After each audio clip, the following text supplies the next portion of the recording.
Hallelujah stotram. प्रभु परमेश्वर की हमारा यीशु मसीह की स्तुति पर महिमा प्रशंसा मिले। हालेलुया। आज का मंगलवार के दिन में हालेलुया परमेश्वर की महिमा करने के लिए, परमेश्वर की ओर से आया हुआ बात सुनने के लिए हमारा जीवन में मौका अनुग्रह दिया, परमेश्वर को धन्यवाद करेंगे। हालेलुया। आपको सबको यीशु मसीह नाम में मैं प्रेज़ लॉर्ड और स्वागत कर रहा हूँ। हालेलुया। आंख बंद की से इस समय में हम प्रार्थना करके शुरू करेंगे। हालेलुया स्तोत्र। स्वर्गीय पिता, धन्यवाद परमेश्वर, पृथ्वी और आसमान बनाया परमेश्वर, सारे सृष्टि को सृजन किया पापा। पृथ्वी, आसमान, समुद्र, उसमें सब कुछ प्रभु हालेलुया आपने सृजन किया पापा। सृष्टि करता है प्रभु, सर्वशक्तिमान ईश्वर, बुद्धि और पराक्रमी परमेश्वर है प्रभु। Hallelujah hallelujah hallelujah. प्रभु हमसे प्रेम कर रहा है प्रभु। हालेलुया। हमारे उद्धार के लिए प्रभु, हमारे पापों की क्षमा के लिए प्रभु, हमारे रोगों को मिटाने के लिए, मृत्यु होने के बाद भी, मृत्यु के बाद में भी हम जीने के लिए, मृत्यु होने के बाद भी हम जीने के लिए, हमेशा जीने के लिए हमारे लिए यीशु मसीह बलिदान हो गया। तीसरा दिन जी उठ गया यीशु। अब्बा पिता ऐसा बुलाने के लिए परमेश्वर से अब्बा पिता बुलाने के लिए सहायता किया है प्रभु। धन्यवाद। परमेश्वर की संतान होने के लिए मौका दिया है प्रभु। धन्यवाद प्रभु। हालेलुया। यीशु मसीह आपका पवित्र लहू से उनको शुद्ध किया है प्रभु। धन्यवाद पिता परमेश्वर की कृपा अनुग्रह की सिंहासन के सामने हम प्रभु हिम्मत का साथ जाने के लिए, आने के लिए मौका दिया है प्रभु। धन्यवाद, कोटि कोटि धन्यवाद प्रभु। आज का मंगलवार का प्रार्थना में आपका इच्छा पूरी कीजिए प्रभु। आपका बेटी को प्रभु, ना तो बल से ना शक्ति से परंतु मेरे आत्मा के द्वारा मुझे सेनाओं का यहोवा का यही वचन है, ऐसा वादा के अनुसार पापा आपका बेटी को इस्तेमाल कर रहा है प्रभु। धन्यवाद। आपकी ओर से आया हुआ बातों से, कार्यों से कलिशा परिवार यीशु मसीह नाम में स्थिर हो जाए, स्थिर हो जाए, स्थिर हो जाए। सारे महिमा आपको देते हैं प्रभु। ऑनलाइन के द्वारा जितना लोग प्रभु देखने के लिए आपने अनुग्रह दिखाया, सोचना किया प्रभु, प्लान किया है, उतना लोग प्रभु देखने के लिए देख रहे प्रभु। आज लोग प्रभु यीशु मसीह के द्वारा, इस वचन के द्वारा, आज का प्रार्थना के द्वारा आशीष पाने के लिए सहायता कीजिए। सारे महिमा आपको देते प्रभु। हमारा प्रभु उद्धार करता है यीशु मसीह नाम में मांगते हैं पिता परमेश्वर, आमीन आमीन। हालेलुया।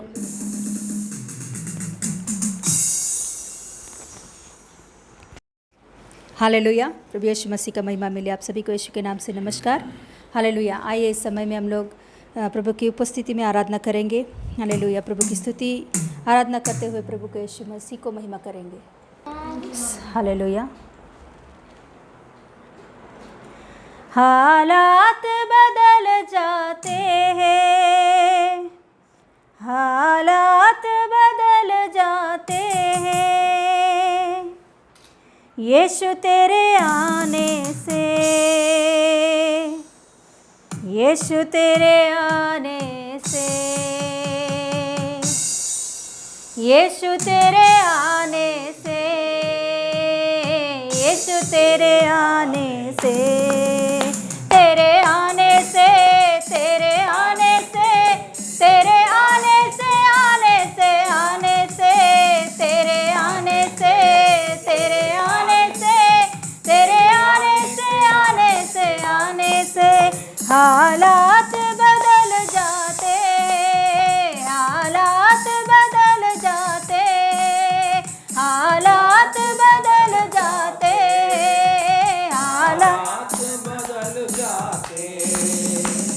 याईर की बेटी को यीशु ने जिंदा किया, याईर की बेटी को यीशु ने जिंदा किया, मुर्दा लाजर को यीशु ने जिंदा किया, मुर्दा लाजर को यीशु ने जिंदा किया, मुर्दात भी हो जाते, मुजात भी हो जाते, मुजात भी हो जाते, मुजात भी जाते हैं, यीशु तेरे आने से, यीशु तेरे आने, ओ यीशु तेरे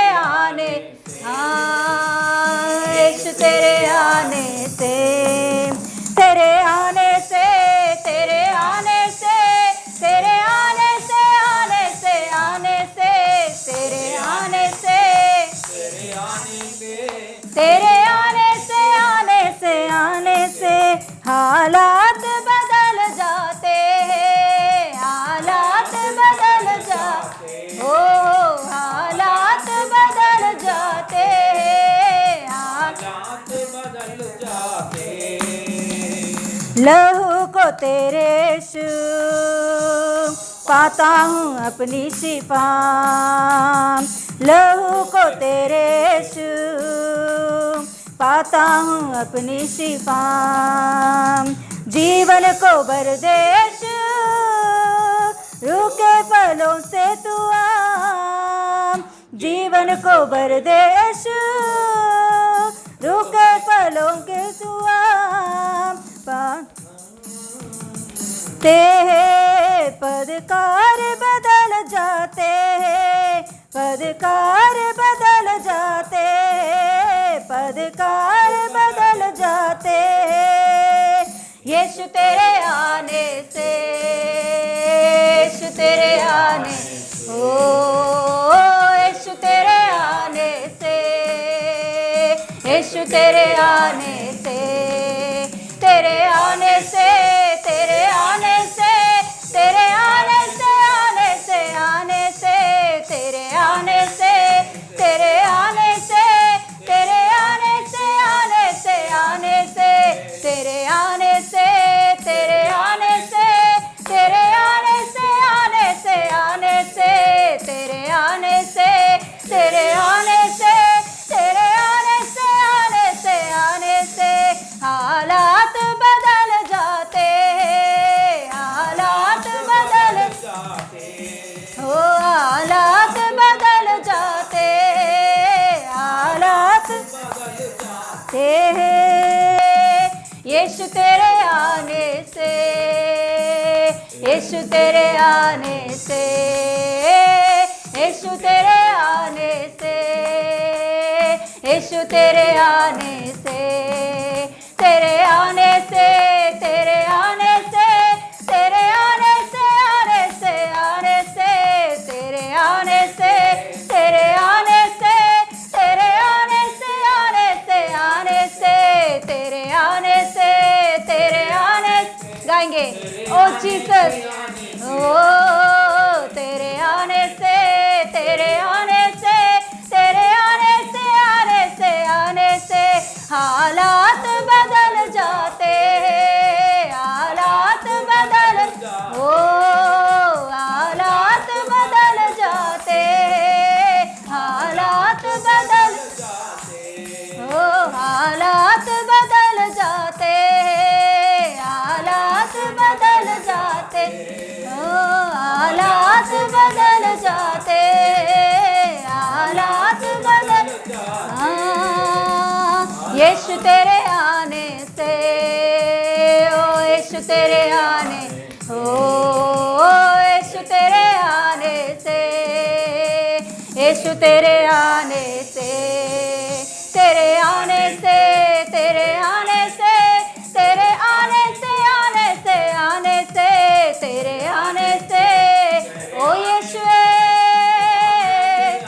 ओ तेरे आने से, तेरे आने से, तेरे आने से, आने से, ओ जीसस तेरे आने से, ओरी वाला बरबे, ओ ला ला ला ला ला खरा मंदले मेरा वाला बरबे, तेरे आने से, तेरे आने से, तेरे आने से, आने से, आने से हालात बदल जाते हैं, हालात बदल जाते हैं, हालात बदल जाते हैं, हालात बदल जाते, यीशु तेरे आने से, यीशु तेरे आने से, यीशु तेरे आने से, ओ यीशु तेरे आने से, तेरे आने से, तेरे आने से, तेरे आने से, आने से, आने से, तेरे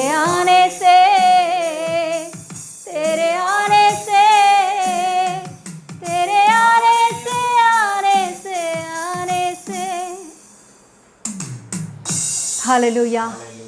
धन्यवाद पप्पा, हालेलुया। तेरे आने से हालेलुया मेरे जिंदगी बदल गया है प्रभु यीशु मसीह।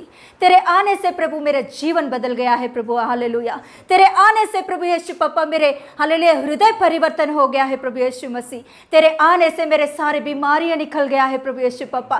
तेरे आने के वजह से मैं जीवित हूँ प्रभु यीशु मसीह। तू मेरे जीवन में आने के वजह से, तू मेरे जिंदगी में आने के वजह से, तू मेरे जीवन को छूने के वजह से, तू मेरे जीवन को प्रभु चुनने के वजह से प्रभु यीशु मसीह मेरे हालत बदल गया, मेरे जिंदगी बदल गया, मेरे परिवर्तन बदल गया है प्रभु यीशु मसीह, हालेलुया। ओ पप्पा केवल प्रभु यीशु मसीह तेरे आने के वजह से पप्पा, हालेलुया। ओ पप्पा हम शिफा पाए हैं प्रभु तेरे लहू के द्वारा, हालेलुया। पप्पा हम चंगे हो गए प्रभु तेरे लहू के द्वारा यीशु मसीह, हालेलुया। पप्पा हालेलुया आज दिन हम तेरे पास आने के लिए तूने हमारे लिए मार्ग खोला कि पप्पा तुझसे प्रभु, हालेलुया हालेलुया हालेलुया, हर एक आशीषों को पाने के लिए, हर विषयों में स्थिर से रहने के लिए प्रभु यीशु मसीह आपने हमारे लिए एक रास्ता खोला तेरे पास आने के लिए, तेरी स्तुति करने के लिए, तेरी उपस्थिति में स्थिर होकर रहने के लिए पप्पा, हालेलुया। इन बातों के लिए धन्यवाद देती हूँ प्रभु यीशु मसीह। सच में आपको कोटि कोटि धन्यवाद, क्योंकि पप्पा आज के हालतों को देखकर प्रभु हम पप्पा हमारे चारों तरफ से हुए हालतों को देखकर, हमारे चारों तरफ की हालतों को देखकर प्रभु यीशु मसीह हमारे हृदय पिघल जा रहा है कि इतना भयंकर परिस्थिति, इतना भयानक परिस्थितियों के बीच में प्रभु आप हमारे जीवन में आने की वजह से हम जीवित है प्रभु। हम केवल इसीलिए जीवित है कि तू हमारे जीवन में है प्रभु, तू हमारे जीवन में है, इसीलिए हमारे अंदर एक आशा है प्रभु। आज की समस्या, आज के सारे परेशान प्रभु यीशु मसीह हमें डुबा नहीं सकता है, क्योंकि पप्पा तू हमारे अंदर आ गया है प्रभु, तू हमारे अंदर है प्रभु, हालेलुया। कितना भयानक परिस्थिति बाहर देखते हैं पप्पा, हालेलुया। कहाँ भी देखे चिल्लाहट, रोना, भयंकर परिस्थितियां, हर एक परिवारों में किसी न किसी का प्रभु बीमारी की वजह से, मृत्यु की वजह से प्रभु पूरा दुनिया और पूरा हमारे देश, हमारे राष्ट्र, हमारे शहर प्रभु, हालेलुया ओ दुख से भर गया है प्रभु, भयानक दुख में पड़े हुए हैं प्रभु। मगर ऐसे हालतों के बीच में भी प्रभु हम जीवित हैं, हम जिंदा हैं और तंदुरुस्त है केवल पप्पा तेरे वजह से पप्पा, हालेलुया। हाँ प्रभु हम भी बीमार हुए थे, मगर प्रभु उस बीमारियों के बंधनों में से, उन बीमारियों की प्रभु, हालेलुया ओ परेशानियों में से प्रभु, क्लेश में से प्रभु आपने हमें खींच कर बाहर लेकर आया है प्रभु। ये केवल आपके अनुग्रह के द्वारा है प्रभु। हमारे भलाई, हमारे अच्छे बात, हमारे कुछ अच्छे विषयों के लिए नहीं पप्पा, केवल तेरे अनुग्रह हमारे ऊपर तूने उंडेला है। तेरे अनुग्रह के वजह से ही आज दिन हम जिंदा है प्रभु यीशु मसीह, केवल तेरे अनुग्रह के वजह से ही प्रभु आज दिन हम जिंदा है प्रभु यीशु पप्पा। आज दिन प्रभु तेरे उपस्थिति में इस रीति से प्रभु मिलकर प्रभु आराधना करने के लिए, तुझे धन्यवाद देने के लिए, आपने दिया हुआ इस मौका के लिए धन्यवाद देते हैं पप्पा। धन्यवाद बोलेंगे यीशु मसीह को एक बार, प्रभु ने दिया हुआ ये दिन के लिए धन्यवाद बोलेंगे, ये समय के लिए धन्यवाद बोलेंगे, क्योंकि ये दिन को कई लोग ने नहीं देख पाए हैं, कई लोग ने इस दिन को देख नहीं पाए हैं, कई लोग इस घंटे को देख नहीं पाए हैं। ओ यस, हम भी उसी अवस्था में पड़ने वाले थे, मगर प्रभु यीशु मसीह के अनुग्रह के कारण, वो हमारे जीवन में आने के कारण हम जीवित हो गए, हम जिंदा है, हालेलुया। आज भी हम जिंदा है तो केवल यीशु मसीह के अनुग्रह के सिवा और कुछ भी नहीं है, और कुछ भी नहीं है, और कुछ भी नहीं है, हालेलुया।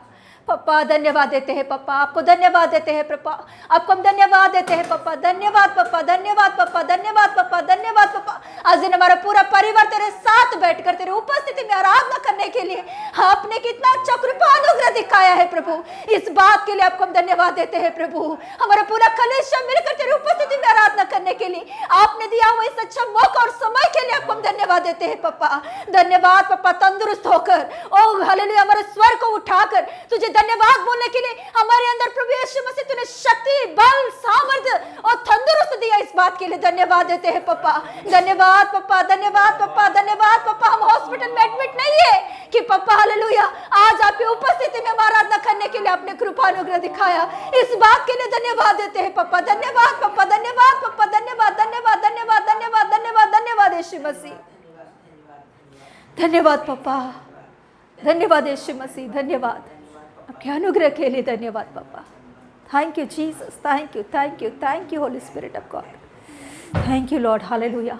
सर्वशक्तिमान महान खुदा जिंदा परमेश्वर, धन्यवाद देते हैं आज का इस उपस्थिति में प्रभु यीशु मसीह। Thank you Lord, hallelujah. सर्वशक्तिमान महान खुदा जिंदा परमेश्वर, धन्यवाद देती हूँ प्रभु इस सुंदर समय में, प्रभु तेरे उपस्थिति में प्रभु यीशु मसीह, हालेलुया। वचन सुनने के लिए आपने दिया हुआ इस मौका के लिए आपको हम धन्यवाद देते हैं पापा। आगे का सारे समय तेरे हाथों में सौंपते हैं। वचनों के द्वारा आप हमसे बातें कीजिए प्रभु। आपके वचन प्रभु, आपके स्वर्ग से उतरा हुआ आपका रोटी, आपका वचन हमें तृप्त करे पापा, हालेलुया। इंसान केवल पापा, हालेलुया, रोटी से नहीं परंतु परमेश्वर के मुंह से निकला हुआ बातों से तृप्त होता है। आज दिन पापा हमारे जीवन, हमारे आत्मिक जीवन, हमारे शारीरिक जीवन, हमारे मानसिक जीवन, हो हालेलुया पापा, तेरे वचनों के द्वारा तृप्त हो जाए पापा। आपके वचनों के द्वारा जीवित रहे प्रभु। आपके वचनों के मार्ग पर चलने के लिए अनुग्रह दे। आज के आगे के सारे समय प्रभु प्रार्थना में, वचनों में, समर्पण की प्रार्थना में, सभी बातों में तुझको ही महिमा मिले। यीशु मसीह के नाम से मांगते पिता परमेश्वर, आमीन, हालेलुया, हालेलुया, हालेलुया। बस हम लोग वचन में आएंगे, हालेलुया, हम निकालेंगे वचन। प्रकाशित वाक्य 2 अध्याय, प्रकटन ग्रंथमु 2 अध्यायము, प्रकाशित वाक्य 2 अध्याय,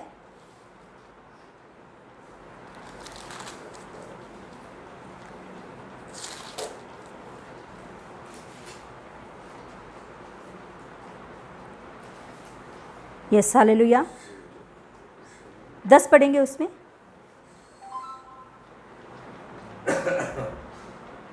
जो दुख तुझको, हाँ, जो दुख तुझको जलने होंगे उनसे मत डर, क्योंकि देखो शैतान तुम में से कुछ को जेल का नामे डालने पर है, ताकि तुम परखे जाओ और तुम्हें 10 दिन तक क्लेश उठाना होगा। Hallelujah, yes, hallelujah. हाथ रखेंगे, प्रार्थना करें। हालेलुया। सर्वशक्तिमान महान खुदा जिंदा परमेश्वर, धन्यवाद देती हूँ प्रभु पापा। आज का प्रभु आपके वचनों के लिए धन्यवाद। जो वचन आपके ओर से आया है, इस वचनों को पापा तेरे हाथों में हम देते हैं। हम हमारे बुद्धि, ज्ञान, समझ से कुछ नहीं कर सकते, हालेलुया, ना शक्ति से, न बल से, परंतु हालेलुया मेरे आत्मा के द्वारा, यहोवा का यही वचन है, हालेलुया पापा, तेरे आत्मा के ही द्वारा पापा, हालेलुया, ये आत्मा के ही द्वारा हो सकता है पापा, हालेलुया। आपके ओर से आया हुआ प्रभु आपका ज्ञान, बुद्धि, समझ से इस वचनों को समझने के लिए, समझाने के लिए सामर्थ्य दे पापा, हालेलुया पापा, हालेलुया। यीशु मसीह आपको हम धन्यवाद देते हैं। जैसे 5 रोटी 2 मछलियों को लेकर, हाथों में लेकर, आशीष मांगकर तोड़ा और 5000 से भी ज्यादा लोगों को तूने खिलाया। वही आशीष, वही अद्भुत कार्य आज इस वचनों के द्वारा जितने भाई बहन इस आराधना में शामिल है, सुन रहे, उन सभी को प्रभु सुनाकर तृप्त कर दे प्रभु, हालेलुया। जीवन की राहों को दिखाकर प्रभु तेरे राहों पर चला पप्पा। ऐसे अनुग्रह में आगे बढ़ा, यीशु मसीह के नाम से मांगते पिता परमेश्वर, आमीन, आमीन। Yes, hallelujah. प्रभु का महिमा मिले इस वचनों के द्वारा। Yes, hallelujah. हम गए हफ्ते प्रकाशित वाक्यों में से, प्रकाशित ग्रंथ के प्रकाशित पुस्तक में से हम लोग 2 अध्याय का पहले वचन से हम लोग सीखे हैं, है ना। 7 वचन तक हमने सीखे हैं, 7 वचन तक, पहले वचन से लेकर 7 वचन तक गए हफ्ते हमने सीखे हैं एफेसुस की कलीसिया के बारे में, है ना। एफेसुस की कलीसिया के बारे में परमेश्वर गए हफ्ते में पवित्र आत्मा में सिखाया है। इस बात के लिए प्रभु को धन्यवाद देते हैं। Hallelujah, hallelujah, yes, hallelujah. प्रकटन ग्रंथमु 2 अध्यायము, यस, हालेलुया। तो अभी आज दिन हम लोग दूसरा कलीसिया के बारे में सीखेंगे। गए हफ्ते हम लोग पहला कलीसिया का, मतलब पहला कलीसिया का पहला लेटर हमने देखे हैं। अभी दूसरा कलीसिया का दूसरा लेटर हम देखेंगे। ये लेटर से 7 कलीसियाओं को लिखी गई 7 लेटर्स है। ये यूहन्ना के द्वारा दिया गया, ये इस किताब प्रकाशित वाक्य को यूहन्ना भक्त ने लिखा है। वो यूहन्ना भक्त को परमेश्वर ने 7 कलीसिया के बारे में 7 लेटर्स, 7 खत लिख के देता है। उस खत में हम इस खतों को हम लोग प्रभु के अनुग्रह से ये हम लोग सीखेंगे हर हफ्ते कि ये 7 लेटर्स को क्या क्या है ये, क्योंकि ये 7 लेटर्स अलग अलग जगहों में कलीसियाओं को लिखी गई लेटर्स है। मगर हम लोग क्यों पढ़ रहे हैं? हम तो कल्याण में रहने वाले ये जी का कलीसिया है, फिर हम लोग को क्यों पढ़ने का है? क्योंकि ये हर एक इंसान का, हर एक मसीह की जिंदगी के लिए लेटर है, केवल एक कलीसिया के लिए, केवल एक जगह के लिए नहीं, ये हर एक मसीह की जिंदगी के लिए लेटर है। हालेलुया। यहाँ जो नाम लिखी गई है वो नाम के जगह पे आपका नाम लिखकर आप पूरा वो लेटर को पढ़ोगे तो आपको समझ में आएगा कि ये मेरे लिए लिखी गई लेटर है। हालेलुया। तो वैसे ही आज दिन हम दूसरा लेटर को देखेंगे, 8वां वचन से देखेंगे हम लोग। स्मुरना की कलीसिया के दूत को यह लिख। किसकी? अभी दूसरा कलीसिया का नाम क्या है? स्मुरना की कलीसिया के दूत को यह लिख। हालेलुया। स्मुरना में रहने वाले कलीसिया के मेंबर्स को, या मसीह में रहने वाले मसीह के लोगों को ये लेटर लिख रहा है यीशु मसीह, ये खत लिख रहा है। तो ये लेटर हम पढ़ने से पहले गए हफ्ते के जैसा आज भी हम लोग इसका हिस्टोरिकल कथा को हम देखेंगे, मतलब चारित्रिक बातों को हम लोग एक बार देखेंगे, क्योंकि ये 7 लेटर्स को हम पढ़ने से पहले इसका हिस्टोरिकल मतलब इतिहास क्या है, चारित्र क्या है इसका, वो नहीं पता चलेगा तो ये लेटर्स हमें कुछ भी समझ में नहीं आएगा, बिल्कुल समझ में नहीं आएगा। इसीलिए हम लोग को जरूर इस लेटर्स को पढ़ने से पहले हम लोग इसका पहले क्या हुआ है, ये लेटर क्यों लिखी गई है उस जगह में, उन लोगों को वो हमको समझना जरूरी है। अभी हम स्मुरना के बारे में देखेंगे कि चारित्रिक बातें क्या है स्मुरना के बारे में। स्मुरना एक नगर है, स्मुरना एक जगह है, एक नगर है। वो जगह का नाम स्मुरना है, उस जगह के मतलब उस नगर में रहने वाला कलीसिया का नाम दिया गया है स्मुरना कलीसिया। तो ये स्मुरना जो है ये बहुत इतिहास मतलब मसीह मतलब मसीह के पहले, यीशु मसीह इस धरती पर जन्मने से पहले से ही ये स्मुरना नामक नगर रहता था। हमारे आसिया की एशियन कंटिनेंट में, मतलब ये जो आसिया है, ये आसिया की जगह में फर्स्ट नगर यही है, स्मुरना नगर। मतलब अभी सिटीज बोलते हैं ना, सिटीज का जो लाइफ होती है, सिटीज का जो बिल्डिंग्स वो सब कुछ होते हैं, सिटी का जो बनाए होते हैं ना, वो सिटीज का जो नागरिकता है ये स्मुरना में हमको मिलता है। फर्स्ट मतलब फर्स्ट सिटी हमको ये स्मुरना ही फर्स्ट सिटी है, ऐसा बनाए गए फर्स्ट टाइम में, मतलब मसीह के पहले 3000 साल पहले का बात है स्मुरना का नगर। उधर तब से वो नगर बनी गई, उसके बाद में बहुत सारे नगरे बने गए, बहुत अच्छे नगर, इससे भी अच्छे नगर बने गए हैं। फिर ये नगर का पीछा हो गया, मतलब पहले ये नगर बहुत फर्स्ट प्लेस में आता था, नगरों में ऐसा एक नागरिकता था, ऐसा एक रहता था। तो ये स्मुरना जो है ऐसा एक नगर है कि फर्स्ट। और दूसरा बात है स्मुरना का, यहाँ के जो लोग हैं रोमन्स रहते हैं, रोमन्स मतलब यूनानी लोग रहते हैं ये नगर में, यूनानी के लोग और यहूदी लोग रहते हैं। जब ये लेटर लिखी गई है तब का बात तो यूनानी और यहूदी और मसीह के लोग रहते थे, ये जब लेटर लिख रहा था तभी उस समय में तो यूनानी लोग और यहूदी लोग और मसीह लोग रहते थे।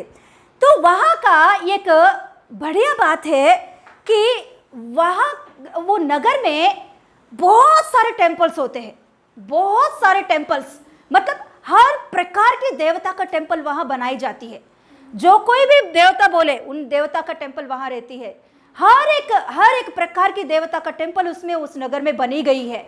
मतलब हम बोलेंगे तो अलग अलग प्रकार की, ज्ञान के लिए एक देवता, हम लोग भी मानते हैं ना, ऐसा हिंदुस्तान में मानते हैं ना, वैसे ही ज्ञान के लिए एक देवता, प्रोटेक्शन के लिए एक देवता है ना, और पैसा के लिए एक देवता, ऐसे कई प्रकार के देवताओं के टेम्पल्स वहाँ बनी गई है। बोला है तो जितना घर है उतना टेम्पल्स भी होते हैं वहाँ, उतने भगवानों का, उतने देवताओं का टेम्पल्स वहाँ रहते हैं। और एक टेम्पल वहाँ खास बात है कि वहाँ दारू का टेम्पल भी होती है, मतलब दारू है ना, उसको भी देवता मानकर वहाँ एक टेम्पल बनी गई है। वो टेम्पल को जाने वाले क्या करते मालूम, 2 दारू बोतल ले जाते हैं, एक दारू का बोतल को वहाँ डाल देते हैं, उंडेल देते हैं, और एक दारू का बोतल वहाँ पी के आते हैं वो लोग। ऐसे भी एक देवता का टेम्पल वो स्मुरना के नगर में है। और वहाँ के लोग क्या करते थे मालूम, जितने महाराजा रोम मतलब यूनानी लोगों को प्रभुता करते थे उस जमाने में, रोम रोम लोगों के जो प्रभुता के राजा लोग हैं, बड़े बड़े राजे, उन राजाओं का मूर्तियों को भी रखकर वहाँ टेम्पल बनी गई है। ऐसे 4 राजाओं का बड़े बड़े टेम्पल्स वहाँ बनी गई है। हालेलुया। कैसर करके बोलते हैं उस राजाओं को। अभी आज दिन हम लोग महाराज कैसे बोलते हैं ना, महाराज देते हैं ना, राजा को हम लोग महाराज करके बोलते हैं। वैसे ही वहाँ के यूनानी लैंग्वेज में महाराज को कैसर करके बोलते हैं। कैसर का मतलब है महाराजा, महाराज, ऐसा राजा है ना, राजा ऐसा बोलते हैं। तो ऐसे कैसर के टेम्पल, 4 टेम्पल वहाँ हैं। ऐसे यूनानी लोग वहाँ के जो महाराज वहाँ प्रभुता करते थे, उन लोगों का टेम्पल बनाकर वो टेम्पल को वो लोग वो महाराज को पूजा करते थे कि हमारा भगवान ये कैसर है, हमारा भगवान ये मर गया तो इसका टेम्पल बना गया, और दूसरा राजा है उसका टेम्पल बनाया दिया। और जब वो राजा के पास जाकर, वो भगवान के पास जाकर, वो मूर्तियों के पास जाकर वो लोग कहते थे कि ये हमारा कौन है, भगवान है, हमारा ये देवता है, ऐसा लोग मानते थे। मतलब हर प्रकार के देवताओं को लोग उस नगर में मानते रहते थे, वो लोग ऐसा मानते रहते थे। ऐसे रीति रिवाज वहाँ रहता था, मेन बात था। और तीसरा बात है कि वहाँ शहीद करके बोलते हैं, मतलब मसीह के विरुद्ध लोग मसीह लोगों को मार डालते थे उस जमाने में। वो यहूदी लोग हो, यूनानी लोग हो, जो कोई भी अन्य जाति के लोग यीशु मसीह को विश्वास किया करके यीशु मसीह के जो पासवान लोग होते और विश्वासी लोग होते, उन लोगों को मार डालते थे। ऐसा ज़्यादा तक इस मुरना में ऐसा घात किया गया है मसीह लोगों को, बहुत घात यहाँ हुआ है। क्यों जानते हो? क्योंकि वहाँ हम पहले ही बताया है कि कई प्रकार के टेम्पल्स, वहाँ कई विश्वासी, मतलब कई लोग के अंदर अलग अलग प्रकार के विश्वास होता था। अपने अपने देवताओं को, अपने अपने अलग अलग प्रकार के देवताओं को लोग मानते रहते थे। उसके बीच में यीशु मसीह को विश्वास करने की वजह से वो लोग आके मसीह लोगों को कहते थे, हमारा भगवानों को भी आप मानो, हमारे कैसर को भी आप मानो, आप हमारे क्या कैसर को जय बोलो। तो ये मसीह लोग बोलते थे, हम मसीह के बिना किसी को जय नहीं बोलेंगे, मसीह के बिना किसी को भी हम लोग ऊंचा नहीं बढ़ाएंगे, मसीह के बिना किसी को भी हमारे जीवन में अपनाएंगे नहीं, क्योंकि मसीह ने हमारे लिए जिंदगी दिया है, मसीह ने हमारे लिए जान दे दिया है, मसीह ने हमारे लिए हमारे पापों को मिटाने के लिए लहू बहाया है।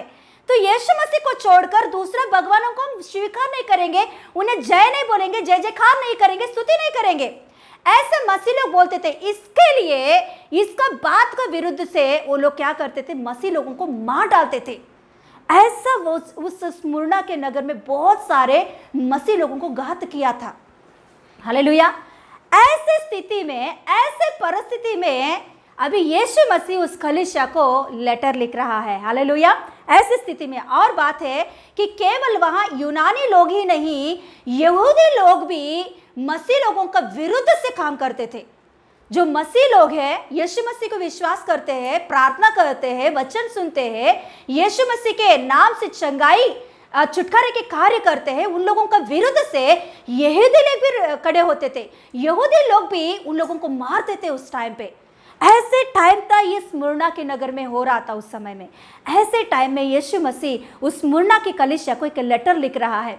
आप हमें अभी हम लोग पढ़ेंगे तो ये 7 कलीसियाओं में हर एक कलीसिया को प्रभु यीशु मसीह चेतावनी देता है, तुम्हें ऐसे रहना चाहिए, आपके अंदर ऐसे गलती है, आपके अंदर ऐसे गलती को मैंने देखा है। ऐसे करके हम लोग हर एक कलीसिया में देखते हैं, मगर ये 7 कलीसिया में 2 कलीसिया को हम लोग ऐसा नहीं देख सकते हैं, ऐसा बात तो हमने देख नहीं सकते हैं। उसमें ये कलीसिया है स्मुरना। स्मुरना को परमेश्वर ने चेतावनी देने के लिए लेटर नहीं लिखा है, उन्हें कुछ सिखाने के लिए लेटर नहीं लिखा है, उनका स्मुरना के कलीसिया लोगों को दिलासा देने के लिए प्रभु ने लेटर लिखा। हालेलुया। स्मुरना के कलीसिया के लोगों को हौसला बढ़ाने के लिए, आत्मिक जीवन में वो लोग और भी मजबूत से उनका विश्वास को पकड़ के रहने के लिए प्रभु यीशु मसीह उन लोगों को हौसला बढ़ाने के लिए लेटर लिखा है, दिलासा के लिए और उनका हौसला बढ़ाने के लिए ये लेटर लिखी गई है। उनके अंदर कुछ गलतियों को पकड़ के परमेश्वर ने लेटर नहीं लिखा है उस समय में, क्योंकि उनके अंदर कुछ गलतियां ही नहीं हैं। हालेलुया। गलतियां है तो प्रभु सही करने के लिए ज़रूर उठाता था, मगर वहाँ उस कलीसिया में हम गलतियां नहीं देख सकते हैं। उनके अंदर एक दुख दर्द को देखकर परमेश्वर यीशु मसीह उन लोगों को दिलासा देने के बातों को हम यहाँ सीख सकते हैं। हालेलुया। यह सब लोग अभी पढ़ेंगे कलीसिया को प्रभु यीशु मसीह ने क्या लेटर लिखा है हम देखेंगे। यस 8वां वचन, स्मुरना की कलीसिया के दूत को यह लिख, जो प्रथम और अंतिम है, जो मर गया था और अब जीवित हो गया है। हालेलुया।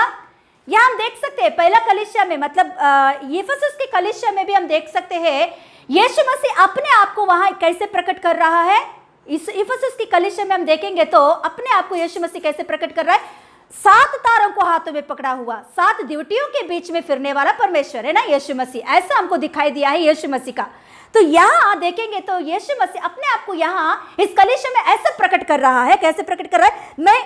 मैं जो प्रथम और अंतिम है, मतलब मैं प्रथम और अंतिम हूं, अल्फा ओमेगा है ना, प्रथम और अंतिम हूं मैं। हालेलुया। मतलब ये धरती जब बनी है उससे पहले मैं था और ये धरती अंत होने के बाद में मैं रहूंगा। हालेलुया। आज के जो देवताएं देवियां, जो महाराज, जो कैसर करके जितने लोगों का टेंपल बनाकर यहाँ बनाकर पूजा कर रहे, इन सब से भी पहला मैं था। ये सभी लोग अंत होने के बाद भी मैं रहूंगा। हालेलुया। मैं प्रथम और अंतिम हूं। हालेलुया। उनके जैसा मैं अभी आया अभी गया ऐसा नहीं हूं मैं। उनके जैसा अभी पैदा हुआ और थोड़े साल जीकर मैं मर गया ऐसा नहीं हूं मैं प्रथम था और अंतिम तक रहूंगा मैं। हालेलुया। ऐसा परमेश्वर हूं मैं। हालेलुया। यीशु मसीह अपने आप को वहां उन कलीसिया के सामने प्रकट करा। और दूसरा बात, जो मर गया था और अब जीवित हो गया है। हाँ, मैं मर गया था मगर अभी मैं जीवित हूं। हालेलुया। हाँ, मैं इस धरती पर आया और मर गया सूली पर मगर अभी मैं जीवित हूं। हालेलुया। यीशु मसीह अपने आप को बता रहे वहां, मैं मर गया था मगर अभी मैं जीवित हूं। क्यों बता रहे मालूम ये बात? क्योंकि उस कलीसिया के लोगों को दिलासा देने के लिए कि देखो आज दिन जो आपके बीच में शहीद हो गए हैं लोग, जो आज दिन मसीह के लिए अपने जान खो गए हैं, अपने जान को हालेलुया यीशु मसीह के लिए दे दिए हैं, अभी वो लोग मर चुके हैं मगर वो लोग जीवित उठेंगे। क्योंकि मैं मर गया, मैं जीवित उठा हूं। जो कोई मुझे विश्वास करेंगे वो फिर से जीवित उठेंगे। हालेलुया। हालेलुया। हालेलुया। यीशु मसीह वहां अपने आप को प्रकट कर रहे, कितना अच्छा से उस कलीसिया को समझा रहा है। उस कलीसिया को बहुत अच्छा से समझा रहा है कि हालेलुया मैं प्रथम और अंतिम हूं और मैं मर गया अभी मैं जीवित हूं। हालेलुया। हालेलुया। उस कलीसिया के लोगों को अच्छा से समझ में आता है ये बातें, क्योंकि ऐसे परेशानों में ऐसे परेशानों के बीच में से वो कलीसिया गुजर रहा था। हालेलुया। आज दिन हमारे बीच में भी ऐसे लोग हैं। हालेलुया। कितने भगवान, कितने देवताओं के बीच में हम रह रहे हैं, मगर यीशु मसीह हमें समझा रहा है। कभी कभी हम भी उधर इधर आंखों को उठा के देखते रहते हैं, है ना, इनके ऊपर, है ना, इन महाराजा के ऊपर, उन महान के ऊपर, इन महान के ऊपर आंखों को उठा के देखते हैं। मगर यीशु मसीह कह रहा है जितने लोग अभी तक इस धरती पर पैदा हुए हैं वो सब लोग मर चुके हैं। उनका समय तक वो लोग रहे और मर चुके हैं। उन लोगों ने अच्छे काम किया, अच्छा बात है, वो लोग मर चुके हैं। वो देवता देवियाँ नहीं हैं। मैं प्रथम और अंतिम हूँ। हालेलुया। मैं पहले था, जब ये धरती बनाई गई उससे पहले मैं था और ये धरती नाश होने के बाद भी मैं रहूँगा। हालेलुया। अंत में भी मैं रहूँगा। बीच में जो कोई भी आया, जितने राजा भी आया है, जितने आप बोल रहे हो देवता देवियाँ, ये सब लोग आए गए चले गए, सब कुछ हो गया है। हालेलुया। मगर स्थिरता से रहने वाला केवल मैं एक ही हूं। हालेलुया। ऐसा कौन बोलेंगे? बोलिए। ऐसा कोई बोला हुआ एक देवता देवी को लेकर आइए आप, मैं फर्स्ट से हूं और लास्ट तक रहूंगा, ऐसा कोई ने नहीं बोला अभी तक। यीशु मसीह कह रहा है और मैं मर गया और जी उठ गया मैं। हालेलुया। ऐसा कोई बोल नहीं सकते, बोलेंगे ही नहीं। हालेलुया। ऐसे यीशु मसीह को हम लोग विश्वास कर रहे हैं, ऐसे यीशु मसीह के और हमारे आंखों को उठा के देख रहे हैं, तो हम लोग लज्जित नहीं होंगे बिल्कुल। हालेलुया। हालेलुया। और नीचे पढ़ेंगे हम लोग, मैं तेरे क्लेश, हाँ 9 वचन पढ़ रहे, मैं तेरे क्लेश और दरिद्रता को जानता हूं परंतु तू धनी है। हालेलुया। देखिए यीशु मसीह वहां उस कलीसिया के लोगों से कह रहा है, मैं आपका क्लेश को जानता हूं। हे मेरे बच्चे, आपके क्लेश को मैं जानता हूं, आपका दरिद्रता को मैं जानता हूं, परंतु फिर भी आप कौन हो? धनवान हो। कौन हो आप? धनी हो। क्यों धनी कहा? देखिए वहाँ के जो कलीसिया के मेंबर्स हैं वो लोग क्या बोलते हैं, गरीब लोग रहते थे, ज़्यादातर गरीब लोग रहते थे। इतना गरीब में भी अरे उन लोगों ने कैसे अपने जान को यीशु के लिए दे रहे हैं? पैसे होकर भी, सब कुछ होकर भी लोग यीशु मसीह के लिए अपने जान नहीं देते हैं। मगर इनके बीच में क्लेश है, इनके बीच में दरिद्रता है, फिर भी उन सभी बातों के ऊपर वो लोग मन नहीं लगा रहे। उन बातों के ऊपर उनका दिमाग और मन नहीं है, केवल यीशु की ओर देख रहे हैं। उस समय में उनके ऊपर आया हुआ क्लेशों को लोग सह रहे हैं, उनके ऊपर आया हुआ दरिद्रता को सह रहे हैं, फिर भी हालेलुया अपने जान खोने के लिए वो भी तैयार हो रहे हैं। हालेलुया। इसीलिए यीशु मसीह उन लोगों से कह रहा है, आपका क्लेश को मैं देखता हूं, मैं देख रहा हूं आपका क्लेश को, मैं जानता हूं आपका दरिद्रता को, फिर भी आप दरिद्र नहीं हो। ये दुनिया जो आपको दरिद्र करके कह रहा है, आप दरिद्र नहीं हो, आप धनी हो। हालेलुया। क्योंकि हालेलुया सारे सृष्टि को बनाया, हालेलुया कौन हूं मैं? हालेलुया धनवान परमेश्वर, क्या बोलते हैं? परम धन्य परमेश्वर। हालेलुया मैं परम धन्य परमेश्वर आपका बीच में हूं, तो आप दरिद्र क्यों कहोगे? आप दरिद्र क्यों बनोगे? आप दरिद्र नहीं हो। आज जो लोग आपको देखकर आप दरिद्र करके कह रहे हैं, वो समझते हैं ये धन, ये संसार के धन करके कहते हैं, मगर आपके ऊपर जो धन है वो आप आंखों से नहीं देख पाओगे, देख नहीं सक रहे हो। हालेलुया ऐसे धन मैंने आपके लिए रखा है, वो स्वर्ग की धन। हालेलुया हालेलुया आप धनी हो, आप क्लेश को देखा, आपका दरिद्रता को देखा, परंतु आप धनी हो। Hallelujah hallelujah. आज दिन हमारे क्लेशों को, हमारे घर में हालतों को देखकर रोते बैठते हैं, है ना?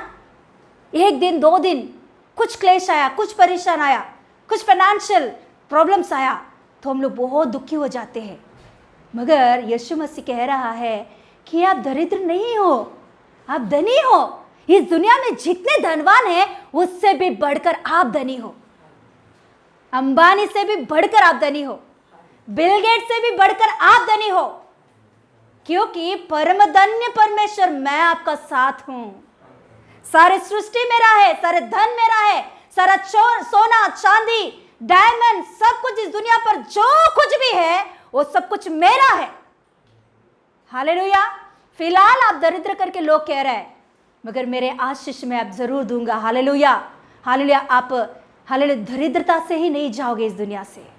हालेलुया मेरा धन मैं दूंगा आपको। Hallelujah yes hallelujah. दूसरा कोरिन्थियों का 8:9 वचन ना, उसमें लिखी होती है, क्या होता है, क्या होती है? यीशु मसीह धनी होकर हमारे दरिद्रता को स्वीकार करने की वजह से वो दरिद्र बन गया और उनका धन हमें मिल गया है। हालेलुया। एक बार पढ़ेंगे वो बहुत अच्छा वचन, दूसरा कोरिन्थी 8:9, 2 कोरिन्थी 8:9। हाँ, तुम हमारे प्रभु यीशु मसीह का अनुग्रह जानते हो कि वह धनी होकर भी तुम्हारे लिए कंगाल बन गया, ताकि उसके कंगाल होने से तुम धनी हो जाओ। हाँ, वो कंगाल बनने की वजह से हम क्या हो जा रहे हैं? धनी हो जा रहे हैं। जो कोई यीशु मसीह को विश्वास करते हैं, जो कोई यीशु मसीह का पीछा चलता है, सही रीति से मन लगाकर उनके खोज करते हैं, वो जरूर यीशु मसीह का धन को प्राप्त करेंगे। हालेलुया। इसीलिए देखो यहाँ इतना अच्छा से, कितना अच्छा से क्लियरली लिखी गई है, प्रभु यीशु मसीह का अनुग्रह जानते हैं हम, वो क्या है? वो धनी होकर भी तुम्हारे लिए, हमारे लिए, बोलेंगे मेरे लिए, बोलेंगे मेरे लिए, बोलेंगे मेरे लिए, किसके लिए? मेरे लिए। हाँ बोलेंगे मेरे लिए। हाँ, धनी होकर भी मेरे लिए कंगाल बन गया। बोलेंगे धनी होकर भी मेरे लिए कंगाल बन गया, ताकि उसके कंगाल होने से हम धनी हो जाए, मैं धनी हो जाए। हालेलुया। उसके कंगालपन के वजह से हम धनी हो गए हैं। हालेलुया। इस धरती का धन और स्वर्ग का धन, दोनों धन हमें मिलती है। हालेलुया। ये इस धरती पर जिएंगे तो कितना साल जिएंगे, है ना, 70 और 80, ज़्यादा है तो 100 ईयर्स, है ना, उतना ही तक इस धरती पर हम रहेंगे, उतना ही तक इस धरती पर का जो कुछ भी धन दौलत है वो हम लोग देखेंगे, अनुभव देखेंगे बस। मगर उसके बाद में क्या है, उसके बाद में क्या मिलने वाला है? 1 साल हो गया, एक इंसान मर गया, मरने के बाद क्या है उसका कथा क्या हो रहा है, उसके बाद में उनका जिंदगी क्या हो रहा है, उसके बाद में उनका जीवन किधर जा रहा है, उसके आत्मा कहाँ जा रहा है, वो कुछ कोई नहीं जानते। मगर जो यीशु मसीह को विश्वास करते हैं उनको इस धरती पर भी है और 100 गुना उस राज्य में भी मिलेगा। हालेलुया, इस धरती पर भी मिलेगा और परमेश्वर के उस राज्य में भी हालेलुया एक मसीह के जीवन को धन मिलता है। Hallelujah, hallelujah. सच में प्रभु यीशु मसीह हमसे इतना प्रेम किया है। वही बात यहाँ कलीसिया, स्मुरना कलीसिया से परमेश्वर यीशु मसीह कह रहा है, परंतु तू धनी है और जो लोग अपने आप को यहूदी कहते हैं और है नहीं पर शैतान की सभा है, उनकी निंदा को भी जानता हूँ। हालेलुया।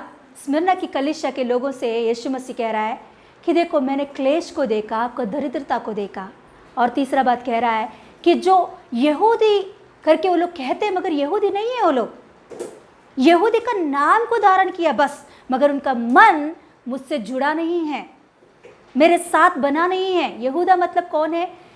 परमेश्वर का लोग कहने वाले, अब्राहम का संतान यहूदी लोग, इन लोगों को हम लोग यहूदी कहते हैं। ये लोग वहीं पर यीशु मसीह कह रहा है कि वो कहने में तो यहूदी है मगर उनका मन बिल्कुल मुझसे बनी नहीं है। ऐसे लोग आपको सता रहे हैं, ऐसे लोग आपके ऊपर निंदा डाल रहे हैं। हालेलुया। वो बातों को भी मैं सुन रहा हूं, देख रहा हूं, मैं जानता हूं उस बातों को। हालेलुया। ऐसे क्लेशों को मैं जानता हूं और जानता हूं। जो दुख तुझको झेलने होंगे उनसे मत डर। देखिए यीशु मसीह यहाँ उसके बाद में इतना बात बोला, मैं जानता हूँ, मैं जानता हूँ, मैं जानता हूँ, और उसके बाद में कह रहा है अब से ये दुख नहीं रहेगा, ऐसा नहीं बोल रहा है वहाँ। अब से ये परेशान आपके ऊपर नहीं आएगा, ऐसा नहीं बोल रहा है। वहाँ क्या बोल रहा है? देखिए 10वां वचन पढ़ रही हूँ, जो दुख तुझको झेलने होंगे उनसे मत डर। मतलब आगे भी कुछ क्लेश आने वाला है, आगे भी कुछ परेशान आने वाला है, मगर इस परेशानों से मत डर, इस परेशानों से बिल्कुल मत डर। हालेलुया। आने वाले क्लेश, आने वाले परेशानों से आप बिल्कुल मत डरो। हाँ, और क्योंकि देखो शैतान तुम में से कुछ को जेल खाने में डालने पर है ताकि तुम परखे जाओ और तुम्हें 10 दिन तक क्लेश उठाना होगा। देखिए यहाँ यीशु मसीह उस कलीसिया से कह रहा है कि अभी तक मैंने दुख देखा और आने वाले दिनों में भी दुख होगा, झेलना पड़ेगा आपको।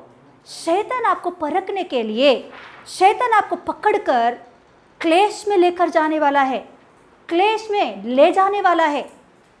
फिर भी मत डरो। क्यों जानते हो? क्योंकि मैं आपका साथ हूँ। उस क्लेश के बीच में शैतान आपको हानि नहीं पहुँचाएगा, आपको कुछ नहीं कर सकता। कुछ दिनों के लिए, वहाँ 10 दिन लिखी गए। 10 दिन का मतलब है कुछ दिन, थोड़ा ही समय तक ये क्लेश आपके ऊपर रहेगा। ये क्लेश को थोड़ा ही दिन तक आपको झेलना पड़ेगा। Hallelujah, hallelujah. देखिए यीशु मसीह यहाँ ऐसा नहीं कह रहा है कि मैं पूरा मिटा दूंगा, क्लेश को निकाल दूंगा, क्लेश को हटा दूंगा, आपसे क्लेश को दूर कर दूंगा, ऐसा नहीं बोल रहा है। क्लेश रहेगा मगर क्लेश के बीच में मैं आपके साथ हूं, मैं आपको हाथों को नहीं छोड़ा।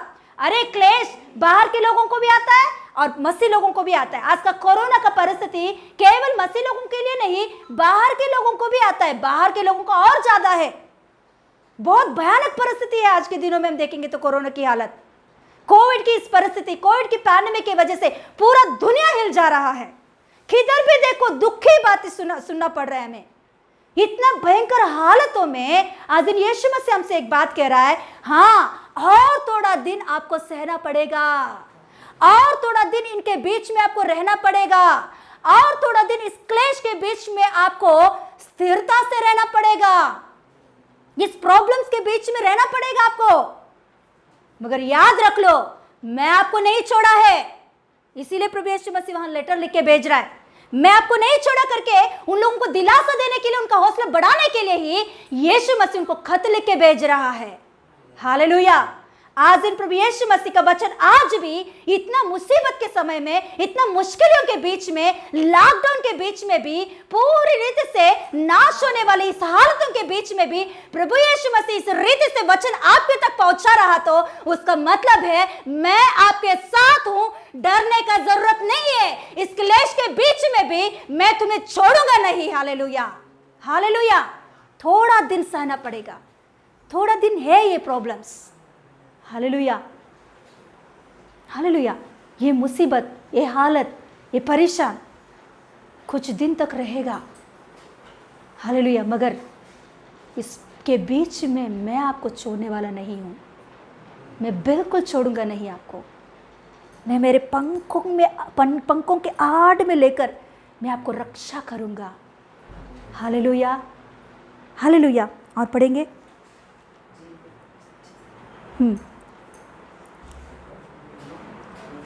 तो मैं तुझे जीवन की मुकुट 10 का बीच में से पढ़ के जाओ, और तुम्हें 10 दिन तक क्लेश उठाना होगा। प्राण देने तक विश्वासी रहे, प्राण देने तक विश्वासी रह, तो मैं तुझे जीवन का मुकुट दूंगा। हालेलुया। क्या? देखो, शैतान आपको परखने के लिए कुछ दिनों तक आएगा, मगर उसके बीच में भी आप अपने विश्वास को खो नहीं, आपका विश्वास को बिल्कुल छोड़ना नहीं, आपके विश्वास को थाम के पकड़ो। ऐसे हालतों के बीच में भी, इनकी परिस्थिति को, आजू बाजू की हालतों को, ऐसे दरिद्रता, क्या बोलते, ये क्लेशों को, ये परेशानियों को, फाइनेंशियल प्रॉब्लम्स को देखकर अपने आप को, अपने विश्वास को खो नहीं, अंत तक सहो, अंत तक रहो। हालेलुया। मगर मैं ज़रूर आपको इसका प्रतिफल देने वाला हूँ। हालेलुया। देखिए, क्लेश हर एक को आता है। इस क्लेश के बीच में प्रभु के साथ बने रहने वाले ही अंत तक सह रहता है। हालेलुया। ये क्लेश के बीच में प्रभु को साथ साथ चलने वाले ही, प्रभु यीशु मसीह का हाथ को जो कोई छोड़ता नहीं, उसको ही जीवन का मुकुट मिलती है। हालेलुया। आज दिन घर में किसी के द्वारा मसीह को हम लोग विश्वास किया करके, हमारे रिश्तेदारों के द्वारा या हमारे घर के अंदर के लोगों के द्वारा कुछ परेशान हमको उठाना पड़ रहा, तो उठाएंगे। हालेलुया। देखिए, उस कलीसिया के जैसा परिस्थिति हमारा परिस्थिति नहीं है, उस कलीसिया की हालत के जैसा हालत हमारा नहीं है। वो लोग दरिद्रता में थे, उस समय में भयानक परिस्थिति था, खाने के लिए खाना भी नहीं रहता था। ऐसे हालत में भी प्रभु यीशु मसीह को उन लोगों ने छोड़े नहीं है। बहुत सताव उनके बीच में था, भयंकर सताव था उनके बीच में। हालेलुया। यहूदी और यूनानी दोनों मिलकर इनको सताते थे उस समय में, किसी को मार भी डालते थे। ऐसे अवस्था के बीच में भी वो कलीसिया विश्वास को नहीं छोड़ा है, विश्वास को उन लोगों ने छोड़े नहीं। हालेलुया। ऐसे ही हालेलुया, आज दिन हमारे घर में भी, हमारे आसपास में, हमारे अड़ोस पड़ोस कोई हमें सता रहे होंगे, निंदा कर रहे होंगे, है ना, निंदा कर रहे होंगे, हमारे घर वाले ही हमको सता रहे होंगे यीशु मसीह को विश्वास किया करके, यीशु मसीह को हम लोग विश्वास से आगे बढ़ रहे करके, फिर भी हम लोग सहकर, फिर भी यीशु मसीह का हालेलुया बातों के ऊपर विश्वास रखते हुए, उनके वचनों को सुनकर हर दिन हर समय हम लोग हालेलुया विश्वास में आगे बढ़ने वाले हम हैं, तो अंत तक सहने वाले हम हैं, तो जरूर प्रभु यीशु मसीह के जीवन का मुकुट को हम पाएंगे। प्रभु यीशु मसीह हमारे सिर के ऊपर जीवन का मुकुट रखेगा, सहने वालों को, अंत तक सहने वालों को। हालेलुया। क्लेश हर एक को आता है, मसीह को, गैर मसीह को भी क्लेश आता है। हालेलुया। जो यीशु मसीह नहीं है, वो लोग क्या कर रहे हैं ये क्लेशों के बीच में? अपने आप को मार डाल रहे हैं, अपने आप को नाश कर ले रहे हैं। मगर इस क्लेश के बीच में भी हम सह के रहेंगे, हिम्मत से, हिम्मत धर कर जिएंगे। हालेलुया। परेशानियों के बीच में भी, जो कुछ भी प्रॉब्लम्स हो, जो कुछ भी मुसीबत हो, जो कुछ भी क्लेश हो, इसके बीच में प्रभु यीशु मसीह के साथ एक अच्छा संबंध बनाकर, एक अच्छा संबंध से हम लोग आगे बढ़ने वाले हैं, तो हालेलुया जीवन का मुकुट देने के लिए प्रभु यीशु मसीह तैयार है। हालेलुया। हालेलुया। देखेंगे एक वचन हम निकालेंगे, पहला कोरिन्थी,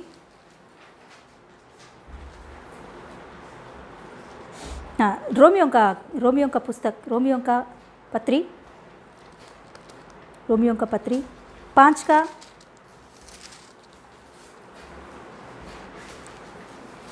5 का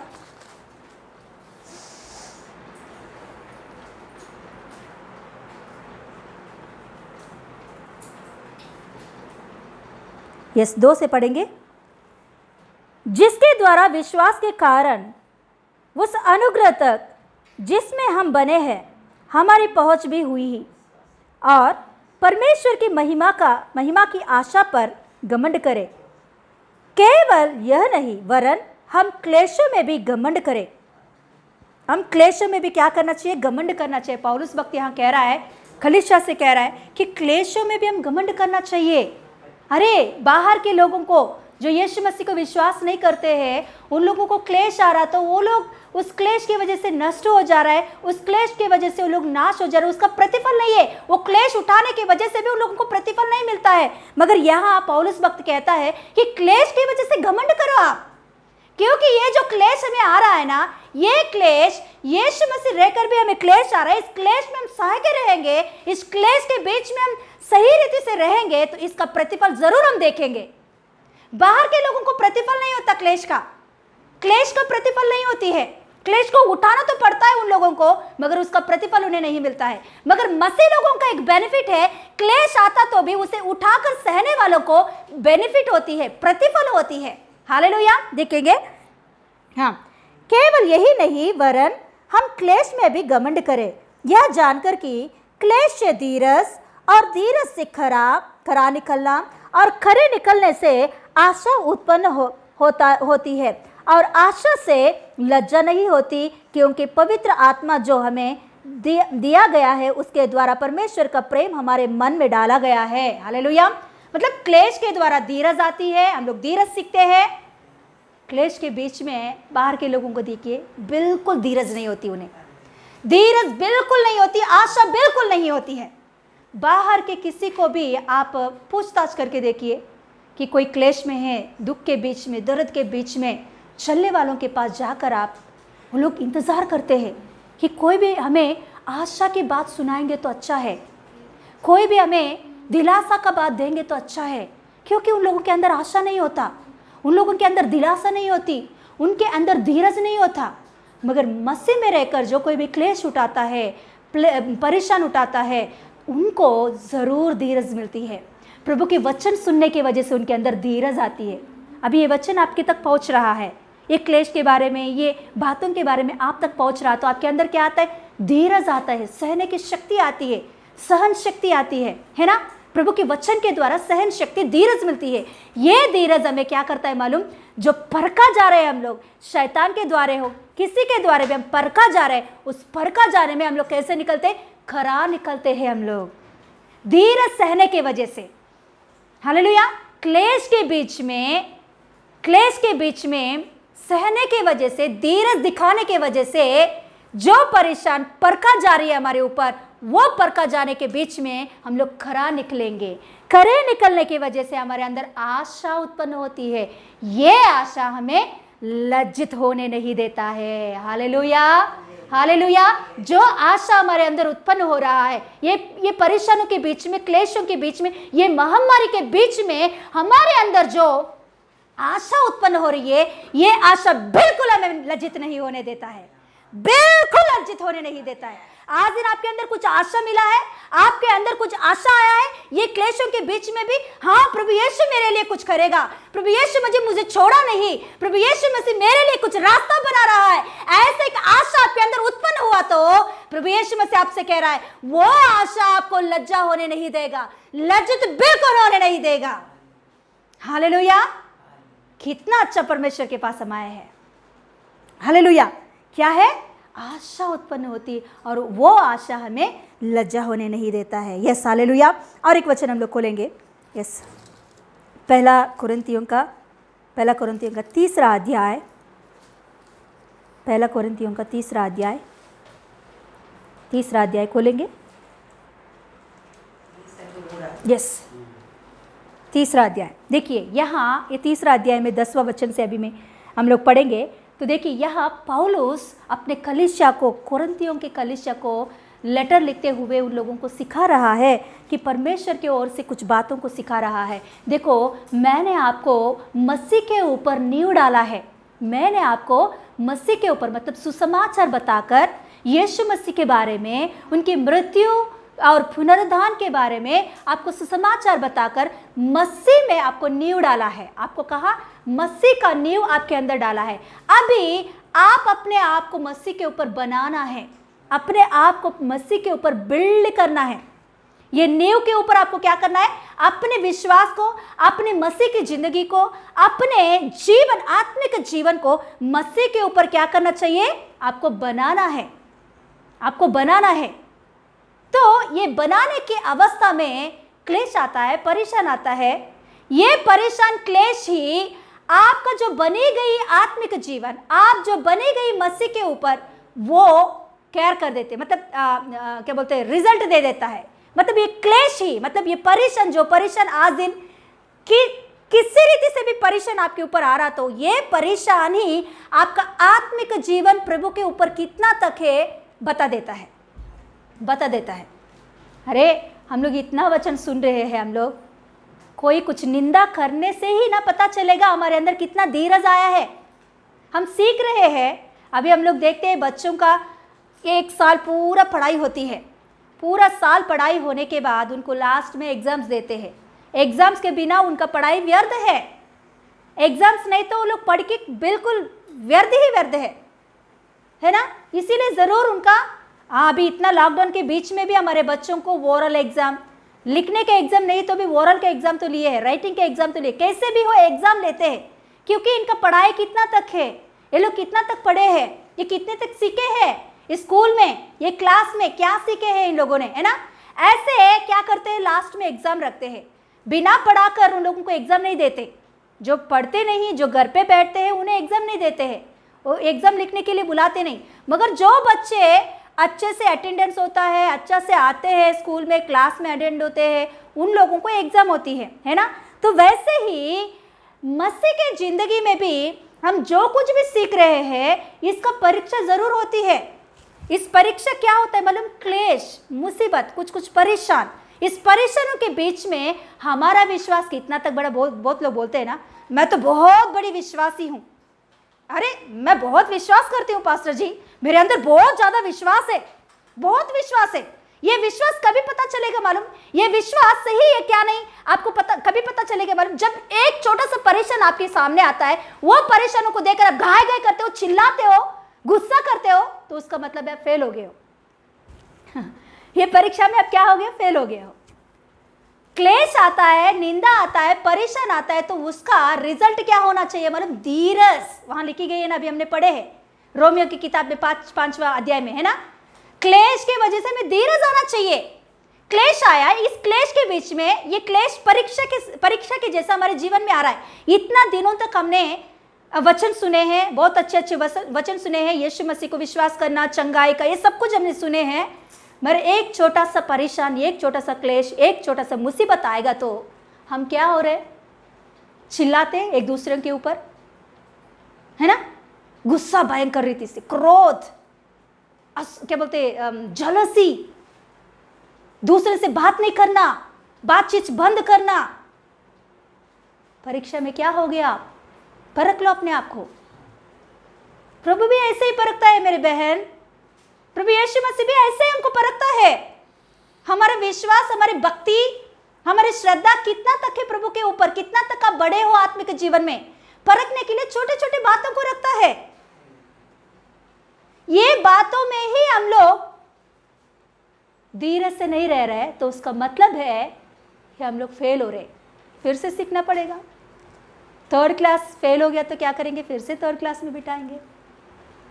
6th क्लास फेल हो गया तो फिर से 6th क्लास में बिठाएंगे। पास हो गया तो हाँ, नेक्स्ट क्लास में प्रमोट हो जाते हैं, है ना। वैसे ही यहाँ प्रभु यीशु मसीह भी क्या करता है मालूम? कुछ क्लेशों के द्वारा हमें परखता है, हमारे आत्मिक जीवन को परखता है। हालेलुया। उस समय में हम धीरज दिखा रहे क्या नहीं, प्रभु यीशु मसीह परखता है। हम धीरज नहीं दिखा रहे, गुस्सा कर रहे, या बातचीत नहीं, सब कुछ मतलब संसार में जो लोग करते हैं वैसे ही हम कर रहे हैं, तो उसका मतलब क्या होता है मालूम? फिर से आपको सीखना पड़ेगा पहले से। हालेलुया। उतना तक क्यों, थोड़ा सा धीरज सहेंगे, वो धीरज सहने के वजह से ही हम खरे निकलेंगे। खरे निकलने के वजह से हमारे अंदर आशा उत्पन्न होता है। Hallelujah, hallelujah. दीदी ने कुछ बात बोल दिया है, नहीं तो हमारे पापा ने कुछ निंदा किया हमारे ऊपर, या बाहर की आंटी ने कुछ निंदा किया हमारे ऊपर, रोते रोते हम बैठ रहे, खाना नहीं, पीना नहीं, किससे बातचीत नहीं, दीदी से बातचीत खट, है ना, है ना, अब उनसे अड़ोस पड़ोस उनसे बातचीत कट, सब कुछ कट, अकेले में बैठकर प्रभु ऐसा दिन क्यों मुझे दिया तूने, प्रभु ऐसा दिन को क्यों मुझे दिया, ऐसे हम बोलने वाले हैं, तो उसका मतलब है हम धीरज नहीं सह रहे।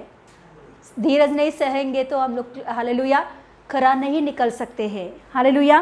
तो यहाँ देखेंगे पौलुस कह रहा है कि आपका आत्मिक जीवन जब बांधते वक्त, आपके आत्मिक जीवन प्रभु यीशु मसीह का नींव ऑलरेडी मैंने डाला है, ये नींव के ऊपर आपका आत्मिक जीवन बांधते वक्त जब परीक्षा आती है तो उस परीक्षा में पता चल जाएगा आप क्या हो, आप किस चीज़ से बनी गई हो, आप किस चीज़ को इस्तेमाल किए हो आपका आत्मिक जीवन के लिए। Yes hallelujah. पढ़ेंगे एक बार 11 से हम पढ़ रहे हैं। हाँ, क्योंकि देखो ऊपर 10वां वचन में कहता है मैंने नींव डाला, और अभी 11 वचन हम आते हैं, क्योंकि उस नींव को छोड़ जो पड़ी है और वह यीशु मसीह है, कोई दूसरी नींव नहीं डाल सकता। देखिए यीशु मसीह का नींव छोड़कर दूसरा नींव हमारे अंदर नहीं होना चाहिए। 1 कोरिन्थी 3 अध्याय, 1 कोरिन्थी 3 अध्याय का 10वां वचन से मैं पढ़ रही हूँ। उसमें से देखिए यहाँ हम 11 वचन में लिखी गई, क्या लिखी गई है? यीशु मसीह का नींव को छोड़कर दूसरा नींव को मत रहने दो आप। यीशु मसीह का नींव को छोड़कर दूसरा नींव है क्या? हम लोग परख ले, एक बार परख ले, अपने आप को परख ले, क्योंकि दूसरा नींव रहेगा तो हम लोग परीक्षा में पास नहीं हो सकते, क्योंकि दूसरा नींव ही नहीं है। दूसरा नींव मजबूत नहीं होता। हालेलुया। पत्थर के ऊपर भी नींव डाल सकते हैं, रेती के ऊपर भी नींव डाल सकते हैं। रेती का भूमि शाश्वत भूमि नहीं है, जब बारिश आती, तूफान आती, पूरा ढह जाती है। मगर पत्थर के ऊपर जो कोई भी बना लेते अपने आप को, वो स्थिरता से रह जाएगा, है क्या नहीं? ऐसे ही मसीह हालेलुया एक चट्टान, एक पत्थर है हमारे लिए, उसके ऊपर हम लोग नींव डालकर हम अपने आप को बना रहे मसीह में, है ना। तो आज दिन हम लोग को परखना चाहिए किसके ऊपर हम बने गए हैं, किसके ऊपर हमारे नींव बन रही है। दीदी का बातों के ऊपर, या अड़ोस पड़ोसों का बातों के ऊपर, या हमारे मामा मामी का बातों के ऊपर, या हमारे पुराने पुरखों का मतलब हमारे बाप दादों का रीति रिवाजों के ऊपर हमारे नींव किसके ऊपर हम डाल रहे हैं? हालेलुया। या हमारे गुस्सा के ऊपर, या हमारे इमोशंस के ऊपर हमारे नींव डाल रहे हैं, तो नहीं रहेगा, वो नहीं रहेगा, वो डालने ही वाला है, वो पूरा गिर जाएगा, वो परखने तक भी नहीं आएगा, उससे पहले ही गिर जाएगा। हालेलुया। तो यहाँ मसीह के नींव के ऊपर जो बनी गई है उनके बारे में बात कर रहे हैं पौलुस, देखेंगे। हाँ, यदि कोई 12 वचन देखिए, 12 वचन देखिए, यदि कोई इस नींव पर सोना या चांदी या बहुमूल्य पत्थर या काठ या घास या फूस का रद्दा रखे तो हर एक का काम प्रकट हो जाएगा। देखिए अपने आप को कैसे बनाते हैं? कोई सोने से बनाते हैं। सोने का मतलब वो अलग अलग, मतलब सोने का मतलब अच्छा, मतलब अच्छा नींव, मतलब अच्छा से बनी जा रही है, अच्छा से बनी जा रही है। और चांदी का, और तो ओके बेटर। और उसके बाद में बहुमूल्य पत्थर, है ना। बहुमूल्य पत्थर मतलब डायमंड सॉरी डायमंड, है ना। और अलग अलग प्रकार के जो स्टोन्स होते हैं वो स्टोन से बनी हुई, है ना, स्टोन से बनी हुई, ये सब कुछ अच्छा है। इससे बन जाने की वजह से अच्छा है, मतलब हमारे आत्मिक जीवन क्वालिटी, हमारे आत्मिक जीवन का क्वालिटी को बता रहे हैं यहाँ। क्वालिटी को क्या बोलते हैं? क्वालिटी, है ना, क्वालिटी को बता रहे हैं यहाँ। आत्मिक जीवन का क्वालिटी के वजह से ही उनका मतलब परख जाने के टाइम में वो कितना क्वालिटी है पता चल जाएगा। उनका आत्मिक जीवन कैसे क्वालिटी में बनी गई है पता चल जाएगा। हालेलुया। देखेंगे कैसे बनाते हैं। कोई सोने से, चांदी से, बहुमूल्य पत्थर से, काठ से, मतलब काठ मतलब लकड़ी से, है ना। और पांचवा क्या है, घास से, कोई घास से भी बनाते हैं, और फूस से, है ना। अलग अलग प्रकार से बनाते हैं ना। घर देखिए, अलग अलग प्रकार के घर होते हैं ना। सोने से भी घर बनते हैं, मगर इधर नहीं, स्वर्ग राज्य में बनता है। हालेलुया। अलग अलग प्रकार के स्टोन से बनती है स्वर्ग राज्य में। यरूशलेम, नया यरूशलेम सोने और अलग अलग प्रकार की, हालेलुया, स्टोन से बनेगी। तो यहाँ भी पौलुस कह रहा है, नींव यीशु मसीह के नींव के ऊपर अपने आप का आत्मिक जीवन को किस रीति से आप बना रहे हो। कौन सी क्वालिटी है आपका आत्मिक जीवन, किस क्वालिटी से आप बना रहे हो। कोई तो सोने से बनाते हैं, चांदी से बनाते हैं, बहुमूल्य पत्थर से बनाते हैं, और काठ से बनाते हैं, घास से बनाते हैं, फूस से बनाते हैं। तो इसमें आप कैसे बनाए हो। तो अभी परखते वक्त वो क्या हो जाएंगे देखेंगे हम लोग एक बार। हाँ, तो तेरा तो हर एक का काम प्रकट हो जाएगा, क्योंकि वह दिन उसे बताएगा, इसीलिए कि आग के साथ प्रकट होगा। आग के साथ प्रकट होगा। कैसे प्रकट होगा, आग उनके ऊपर भेजा जाएगी। मतलब क्लेश, मतलब परेशान। जब मतलब आग उस घर के ऊपर जब आएगा, आग उस घर को जलाने के लिए जब आएगा, तभी वो घर का काम कितना तक के पता चल जाएगा। क्या हो जाएगा, प्रकट हो जाएगा। उस घर का क्वालिटी कितना तक के प्रकट हो जाएगा, है ना। देखिए, और वह आग हर एक का काम परखेगी। आग क्या करेगी, हर एक का काम को परखेगी। क्लेश है, परेशान। आज के दिन में हमारे जीवन में जो कुछ भी परेशान आ रहा है, ये परेशान की वजह से ही हम परखे जाएंगे। ये परेशान की वजह से ही हमारे आत्मिक जीवन का क्वालिटी पता चल जाएगा। हालेलुया। मामी ने कुछ बात बोल दी, ये नहीं करने का, वो करने का। मामा ने बोल दिया ये करने का, वो नहीं करने का।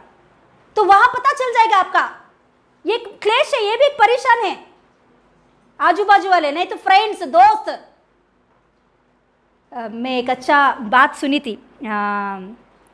निकिता, हमारे बीच में निकिता बालेराव है ना। निकिता बालेराव उनका गवाही बता रही थी। जब वो प्रभु में आई और विश्वास में आगे बढ़ रही, वो प्रभु यीशु मसीह का स्टेटस रख रही है। अपने क्या बोलते हैं, व्हाट्सएप का स्टेटस को मसीह का स्टेटस और वचन का स्टेटस और हर दिन का वचन का स्टेटस ये रखते वक्त उनके दोस्तों से कुछ बातों को उनको सहना पड़ा। कुछ बातों को उसने सुनना पड़ा। क्या तुम धर्म बदल दी, क्या तू क्या ऐसी हो गई, क्या वैसी हो गई, क्या ना तू क्यों ऐसा कर रही है, वैसी कर रही है। मगर निकिता के अंदर इतना सा भी दुख नहीं आया। उसने क्या किया मालूम, उनका सभी का जितने दोस्त ये बात बोल रहे हैं ना, उन सभी को उसने साइलेंट में रख दी। मतलब उसने ब्लॉक लिस्ट में रख दी, क्योंकि उनका बातों को सुनने का मुझे ज़रूरत नहीं है। उनका बातों को सुनकर मेरे विश्वास को मैं क्यों गंवारूं, मेरे विश्वास को मैं क्यों गंवारूं। इसीलिए इससे अच्छा, मेरे मसीह से मैं दूर होने से अच्छा इन लोगों से मैं दूर हो जाऊंगी। हालेलुया। हाँ, दूर होने के लिए नहीं बोल, मगर ये दोनों बातें आपके सामने आ रहा तो मसीह या ये, मसीह या ये, मसीह या फ्रेंड, मसीह या बॉयफ्रेंड, मसीह या गर्लफ्रेंड, मसीह या अड़ोस पड़ोस, मसीह या, हाँ, ये प्लेस में आप कुछ भी रखो, किसी को भी रखो, ये दोनों बातें आएंगे तो आप किसको चुनोगे। इसी को कहते हैं क्लेश, इसी को कहते हैं परेशान। वहां स्मुरना की कलीसिया में यही परेशान आया।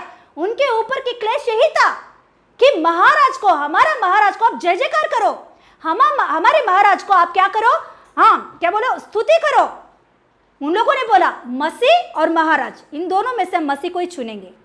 नहीं चाहिए, हमारा जान गंवारना पड़ेगा, जान गंवार देंगे, मगर हमारे विश्वास को नहीं गंवारेंगे। इसे कहते हैं क्लेश। वहां परखे गया है उनका विश्वास किससे बनी गई है। उनका विश्वास सोना से या चांदी से, बहुमूल्य पत्थर से या घास से, काठ से, फूस से बनी गई है। क्वालिटी किसका क्वालिटी है। हमारे विश्वास की जिंदगी में भी प्रभु ऐसा कुछ क्लेशों को अनुमति देता है, कुछ बातों को परखने के लिए अनुमति देता है, कि तभी पता चल जाएगा हमारे विश्वास कितना तक है, हम कितना तक यीशु मसीह को विश्वास करने वाले हैं, हमारे विश्वास की क्वालिटी कितना है। Hallelujah, hallelujah. अरे बाहर किसी का नहीं, घर से ही कुछ आता है क्लेश, घर से ही कुछ बातें आते हैं। हालेलुया। तभी पता चल जाएगा हमारा विश्वास की क्वालिटी कितना है, कितना तक है हमारा विश्वास की क्वालिटी। आप जानते हो, जब हम लोग मसीह में यहाँ ये मुंबई शहर में आते वक्त, हम लोग को आसानी बात नहीं था इधर तक आने के लिए, बिल्कुल आसानी बात नहीं था कि हमारे सारे रिश्तेदारों को, पास्टर जी के माँ बाप को, मेरे माँ बाप को भी मुझे छोड़ के आना था। मगर प्रभु के अनुग्रह से प्रभु ने उनके अंदर एक प्रेम रखा, ताकि हम छोड़ के आ गया तो भी वो लोग हमको छोड़ के नहीं रह पाए, वो लोग आ गए हमारे पीछे। हालेलुया। देखो ये आसानी बात नहीं था। पास्टर जी उनके माँ बाप को, उनके बहनों को, उनके भाइयों को, उनके सारे रिश्तेदारों को, उनके रिलेटिव्स को, मेरे भाइयों को, मेरे रिश्तेदारों को, मेरे बड़ा कलीसिया को, ये सब कुछ छोड़ के आना ये मामूली और आसानी बात नहीं है। हालेलुया। उस दिन हम लोग को वो एक परेशान, वो एक क्लेश था कि क्या चुने हम लोग, क्या हमारे शहर को चुनकर वहां ही रहे, या हम लोग इतना दूर आकर सभी को छोड़कर परेशानों को उठाने के लिए भी हमारे कोई नहीं था इधर उस समय में। आज तो हमारे कलीसिया, हमारे अच्छा प्रिय भाई बहन हैं, मगर उस टाइम में जब हम यहाँ आए थे, ब्लैंक, मतलब पूरा ब्लैंक था, कोई नहीं थे हमारे लिए, यहाँ आशा ही नहीं था। मगर हमारा आशा यीशु था। यीशु को देखकर, यीशु को पकड़कर, बाकी सारे बातों को हम लोग शट डाउन कर कर प्रभु के पास हम लोग आ गए हैं। ये मामूली बात नहीं है, ये क्लेश था, ये परखने की बात था उस समय में हमारा। सच में उस दिन उस परखने की अवस्था में हम लोग खड़े नहीं हो पाते, तो यीशु मसीह को उस बात को छोड़कर, महाराष्ट्र में आना ये बात को छोड़कर हम वहाँ ही रह जाता, तो आज दिन ये महिमा, ये आपके बीच में इस रीति से इस्तेमाल होने का ये बात है, ये हम लोग देख नहीं पाते थे। हालेलुया। सच में प्रभु ने अनुग्रह दिखाया उस दिन, हम लोग को हारने नहीं दिया है, हमको फेल होने नहीं दिया पवित्र आत्मा ने। हालेलुया। ऐसे मन, ऐसे विश्वास प्रभु ने हमारे अंदर रखा। इस बात के लिए प्रभु को ही धन्यवाद देते हैं। हालेलुया। सच में देखो, ऐसा कुछ परेशान स्मुरना की कलीसिया में आया है, मगर परखे जाने के वजह से उनका विश्वास, उनके आत्मिक जीवन का क्वालिटी पता चल गया है। तो यहाँ पढ़ेंगे हम लोग नीचे, हाँ 14 पढ़ेंगे। 14, जिसका काम उस पर बना हुआ स्थिर रहेगा वह मजदूरी पाएगा। देखिए, क्वालिटी से कोई भी बनाएगा। अभी सोना से किसी ने बनाया, चांदी से किसी ने बनाया, बहुमूल पत्थर से किसी ने बनाया, और उसके बाद में काट, घास फूस, है ना, ऐसा किसी वस्तुओं से उन लोगों ने बनाए हैं। अभी आग उधर भेजने के वजह से इसमें कौन सा जल जाती है? फूस जल जाती है, घास जल जाती है, काट जल जाती है, बहुमूल पत्थर जलती नहीं, बहुमूल पत्थर जलती नहीं। हालेलुया। और चांदी भी जलती तो भी वो अपने वो मूल्यता को खोती नहीं। और सोना भी जलती है, जलने से उनका क्वालिटी और भी ज़्यादा हो जाता है, मगर कम नहीं होती है। मतलब ये तीनों से जो बनाई गई क्वालिटी है, ये लोग क्या होते हैं? बिल्कुल ये गिरे हुए लोग नहीं है, ये लोग क्या हो गए हैं? अपने मजदूरी को ज़रूर वो लोग पाएंगे। उनके कामों के कारण उनका मजदूरी ज़रूर वो लोग क्या करेंगे? ज़रूर पाएंगे। और यदि किसी का काम जल जाएगा तो वह हानि उठाना पड़ेगा उसे। क्या उठाना पड़ेगा?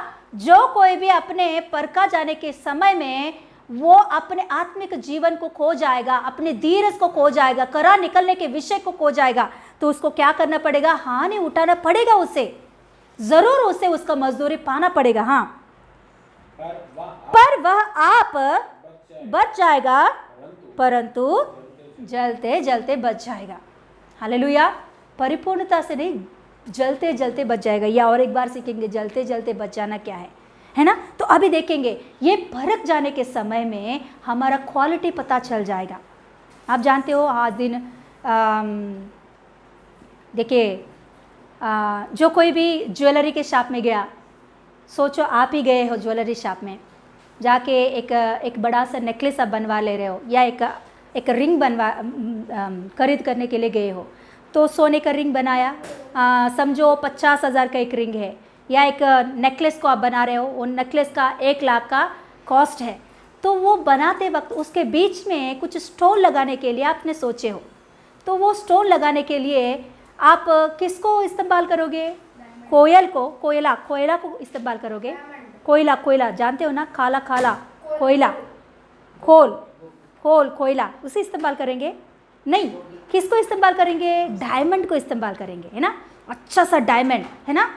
ये नेकलेस 1 लाख है तो वो छोटा सा इतना सा डायमंड 2-3 लाख रहेगा। वो डायमंड को वो सोने के वो नेकलेस के बीच में रखने की वजह से इसका कितना वैल्यू बढ़ जाता है। ये नेकलेस का वैल्यू बढ़ जाता है। ये नेकलेस पहनने की वजह से आपका चेहरा, आपका आनंद है क्या नहीं? देखो, उसमें जो हम लोग लगाने के लिए कोयला को इस्तेमाल नहीं करते, डायमंड को इस्तेमाल करते हैं। आप जानते हो, मगर डायमंड और कोयला दोनों भी आग में से परखा गए वस्तुएं हैं। ये जो कोयला है, ये कोयला काठ से बनाई जाती है। काठ को जब जलाते हैं तो क्या हो जाता है? कोयला हो जाता है, कोयला बन जाता है। मतलब क्यों? क्योंकि काठ तुरंत जल जाता है, ज़्यादा तक वो सह नहीं सकती आग को, काठ को, है ना। मतलब क्या बोलते हैं, लकड़ी ज़्यादा तक आग को सह नहीं सकता, तुरंत वो जल जाती है, तो उससे कोयला बनती है। मगर आप जानते हो, ये जो डायमंड होती है ना, ये डायमंड इस दुनिया में जितना तक आग सहने की शक्ति होता है वो केवल डायमंड को ही होती है। केवल एक डायमंड ही, कितना भी आग उसके ऊपर डालो, कितना फोर्स से भी आग उसके ऊपर डालो, उसको सहने की शक्ति डायमंड को होती है। हालेलुया। देखिए, ये डायमंड कैसी बनती है जानते हो आप? डायमंड बनने का तरीका है कि ये डायमंड धरती के अंदर जो हम लोग देखते हैं, आग की पर्वत, है ना, आग की पर्वत को देखते हैं ना, वाल्केनोस, है ना, वाल्केनोस, आग की पर्वतों को देखते हैं। ये आग की पर्वतों के नीचे, मतलब धरती की जो ये धरती है ना, भूमि के इनर पार्ट, अंदर की इनर पार्ट, वो आग से जलती रहती है, हमेशा आग से भरी होती है, कोर बोलते हैं उसे। तो ये कोर के कुछ पत्थर के वजह से, पत्थर जलने के वजह से, छोटा सा पत्थर जलते ये पत्थर बहुत तेज से, बहुत आग, भयंकर आग वो पत्थर के ऊपर लगने के वजह से ये पत्थर कुछ आइटम्स को स्वीकारती है। उस समय में वो आग के अंदर से कुछ बातों, कुछ चीज़ों को स्वीकारती है। पत्थर, नॉर्मल पत्थर, वो कुछ नहीं है, नॉर्मल एक पत्थर, ये आग तेज से उसके ऊपर जलने के वजह से, बहुत तेज, नॉर्मल तेज नहीं है, कई प्रकार के हम लोग गिनती भी नहीं कर सकते, उतना तेज आग उसके ऊपर जलने की वजह से, ये जलने के मतलब ये आग के अंदर से कुछ मैग्नीशियम और क्या बोलते हैं, हाँ, कुछ ऐसा, कुछ बातों को वो आग के अंदर से ये पत्थर स्वीकार करती है, जलने की आग से।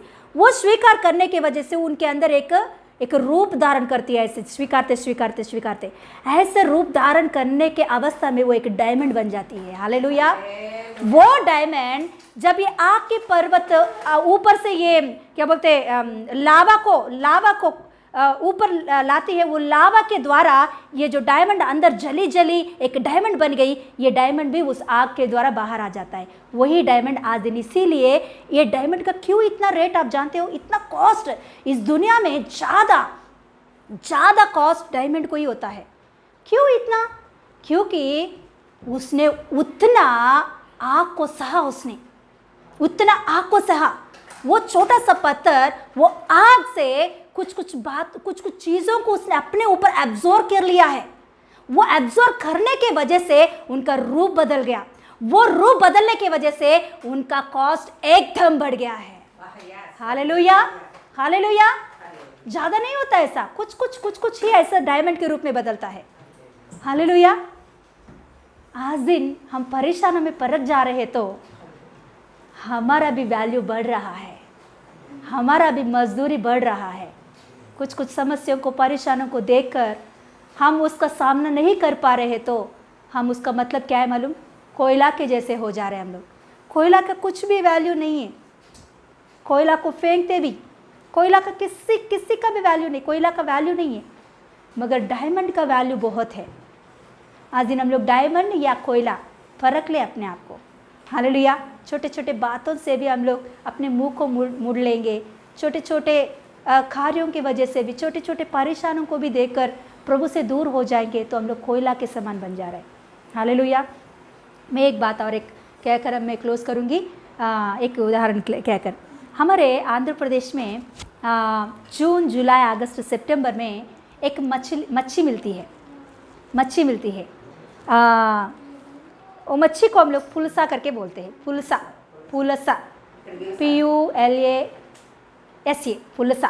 पुलसा करके बोलते हैं। वो हमारे आंध्र प्रदेश में और बंगाल में ही मिलता है। आंध्र प्रदेश और बंगाल में ही मिलता है। आंध्र प्रदेश में भी गोदावरी जो नदी है हमारा, वो नदी में ही मिलता है। तो वो पुलसा का जो मच्छी है, ये मच्छी केवल आपको जून, जुलाई, अगस्त, सितंबर में ही मिलता है। सितंबर तक ही मिलता है। तो ये मच्छी का कॉस्ट आप जानते हो कितना है? 1 किलो का मच्छी कम से कम 5,000 से लेकर 20,000 तक रहता है। उसका कॉस्ट स्थिरता से नहीं रहेगा, क्योंकि उसका डिमांड के ऊपर रहता है। वो ज़्यादा मच्छी मिला तो उसका ऊपर रहता है, वो ज़्यादा मच्छी नहीं मिलता है, इसीलिए वो 1 किलो का मच्छी 5,000 से लेकर 20,000 तक उसे भेजा जाते हैं, बिक जाता है। वैसे उस मच्छी के लिए जो नॉनवेज खाने वाले होते हैं, वो लोग कहते हैं मंगलसूत्र को भी हम लोग बेचकर वो मच्छी को साल में एक बार तो खाएंगे। ऐसे हमारा कहावत है, ये हमारा आंध्र प्रदेश का कहावत है। ये मच्छी को खाने के लिए कोई अपने मंगलसूत्र को भी बेच देते हैं उस समय में। सच में होता है ऐसा। मंगलसूत्र को भी बेचकर वो मच्छी को खरीद के खाते, क्योंकि साल में एक ही बार मिलते हैं, एक बार खाएंगे तो हो जाएगा, क्योंकि वो मच्छी उतना टेस्टी होती है, बहुत टेस्टी होती है, बहुत टेस्टी होती है। और ये मच्छी को फॉरेन कंट्रीज में भी बेचते हैं, बिकते हैं, वहाँ भी बिका जाती है। मतलब उतना उसका फेमस है वो मच्छी, पुलसा उसका नाम। तो इसका स्टोरी आप जानते हो, ये मच्छी का स्टोरी आप जानते हो, ये क्यों ऐसा इतना टेस्टी क्यों बना, इसका कॉस्ट क्यों इतना हाई रेंज में है? क्योंकि ये जो मच्छी है ना, ये हमारा इंडिया का मच्छी नहीं है। ये पहला इसका जन्म किधर होती है मालूम? ये ऑस्ट्रेलिया में इसका जन्म है।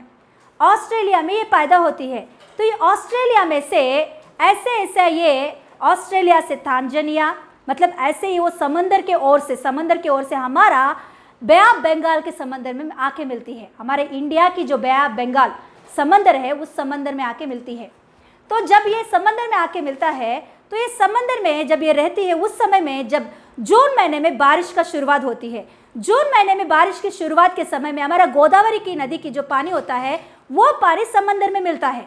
वो पानी धवलेश्वरम करके हमारा आंध्र प्रदेश में एक एरिया है, वो एरिया में ये गोदावरी नदी का पानी समंदर में मिलने का जगह है। ये गोदावरी नदी और समंदर के पानी दोनों मिलने का जगह है। तो ये समय में ये नदी का पानी समंदर में मिलते वक्त इसमें रहने वाला ये मच्छी, ये जो मच्छी है, इसको समंदर में रहते वक्त इसका cost 50 rupees, only 50 rupees, 50 rupees, 50 रुपया इसका किलो, 1 किलो का भाव है उसका। समंदर में रहते वक्त इसको इल्सा बोलते हैं, समंदर में इसको इल्सा बोलते हैं, इल्सा। तो ये मच्छी जब ये पानी ऐसा बहते बहते समंदर में मिलने के लिए गोदावरी पानी आता है, गोदावरी नदी का पानी बहुत मीठा रहता है, बहुत स्वाद रहता है ये पानी। तो ये पानी जब इसमें मिलते वक्त क्या होता है मालूम? इसमें से ये मच्छी, इल्सा मच्छी क्या करती मालूम? रिवर्स से तैरते तैरते, मतलब देखो कितना फोर्स से ये गोदावरी पानी आता है, मतलब बहुत फोर्स से आता है।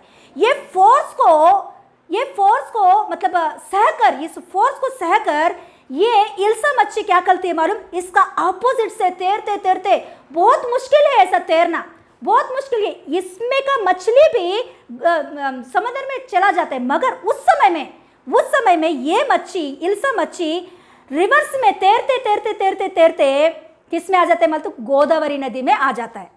जब गोदावरी नदी में ये मच्छी आ जाता है तो इसका टेस्ट बदल जाता है और उसका कलर भी बदल जाता है। Hallelujah. Light red colour shade में, मतलब लाइट रेड कलर शेड में, और उसका टेस्ट एकदम बहुत टेस्ट बन जाती है। क्यों जानते हो ऐसा? क्योंकि जब ये तैरते तैरते इतना फोर्स को सहकर ये तैरते तैरते आते वक्त इनका अंदर के सारे मसल्स काम करना शुरू हो रहा है। ये मसल्स काम करते करते इतना तेज में तैरते ये मीठा पानी में जब आ जाती है तो इनका मसल्स में, इनका पूरा शरीर में, मतलब ये मच्छी का पूरा शरीर में वो मीठापन आ जाता है। हालेलुया। समंदर के पानी कैसा रहता है? नमकीन रहता है। तो तभी उसका भाव कितना है? 50 रुपया, मतलब 50 रुपीज़ ओनली पर किलो। मगर अभी ये गोदावरी नदी में आने के वजह से इसका नाम बदल गया, फुलसा करके बुलाते हैं, और इसका भाव एकदम 5,000 से लेकर 20,000 तक बिकती है। Hallelujah, hallelujah. क्यों इतना कॉस्ट से मिला? केवल एक ही एक, वो परेशानों को सहकर, उतना तेज वाटर की फोर्स को सहकर, उसका ऑपोजिट से वो क्या तैरते तैरते इसमें आ गया है।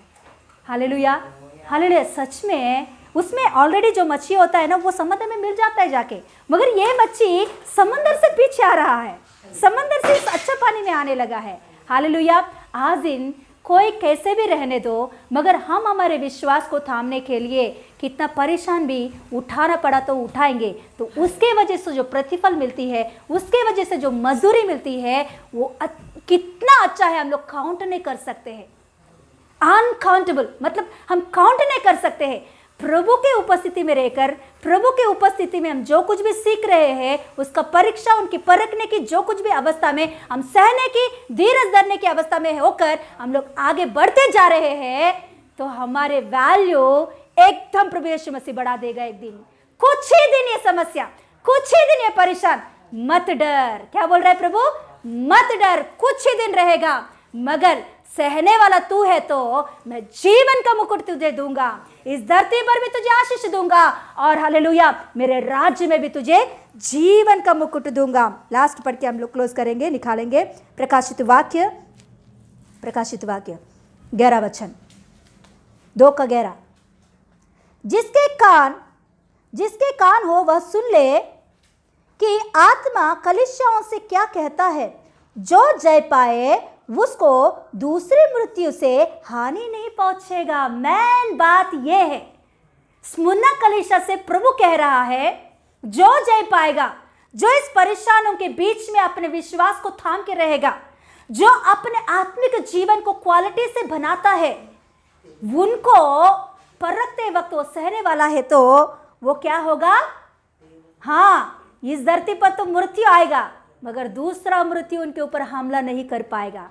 आप जानते हो, एक जिंदगी को 2 मृत्यु होती है। एक इस धरती पर मृत्यु होती है जब 70 और 80 या 100 साल होने के बाद ये शरीर का जो मृत्यु होती है, ये एक पहला मृत्यु है। दूसरा मृत्यु एक होती है, ये भयानक और भयंकर मृत्यु है, वो मृत्यु नरक है, वो मृत्यु नरक है। तो ये नरक से बचाने के लिए यीशु मसीह इस धरती पर आया, अपने आप को सूली पर हालेलुया लटकाया, अपने आप को सूली पर लटकाकर हमारे लिए बलिदान हो गया, और तीसरा दिन जी उठा हमारे लिए। अभी हो हालेलुया स्वर्ग राज्य में हमारे लिए विनती करता रहा।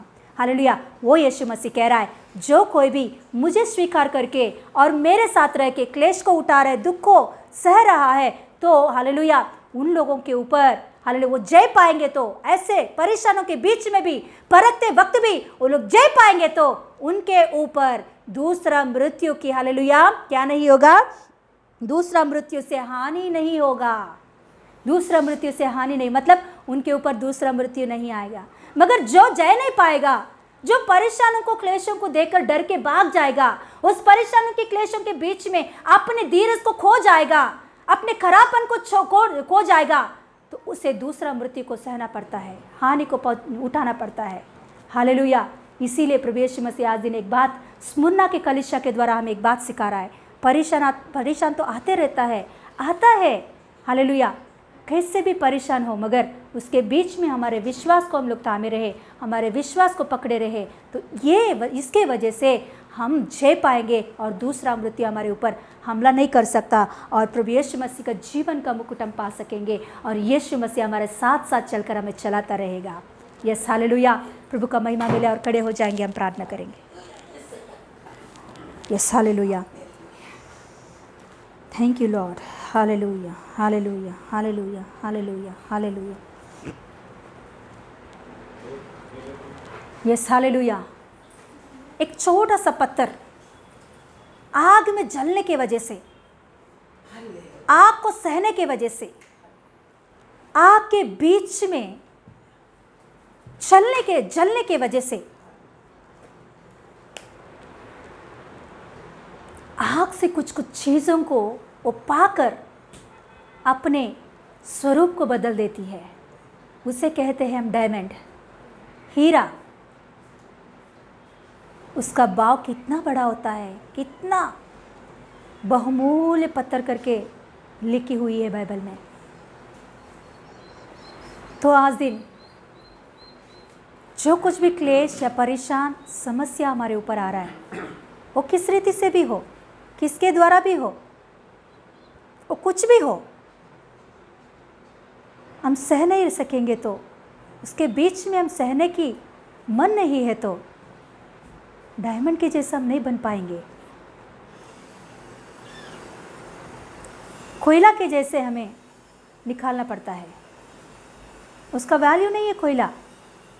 कोयला को फिर से आग में डाल देंगे तो राग हो जाता है, मगर डायमंड को देख के आप कितना भी उसे, वो डायमंड को कितना भी बाहर आने के बाद जला के देखो, वो जलती नहीं है। इस दुनिया में मजबूत चीज़, इस दुनिया में कुछ भी है तो वो डायमंड ही है। मजबूत चीज़ केवल डायमंड है। एक छोटा सा डायमंड से बड़े बड़े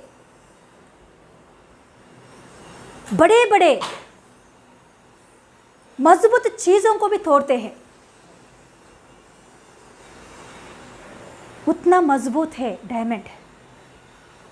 क्यों उतना उसको मजबूत मिला मालूम?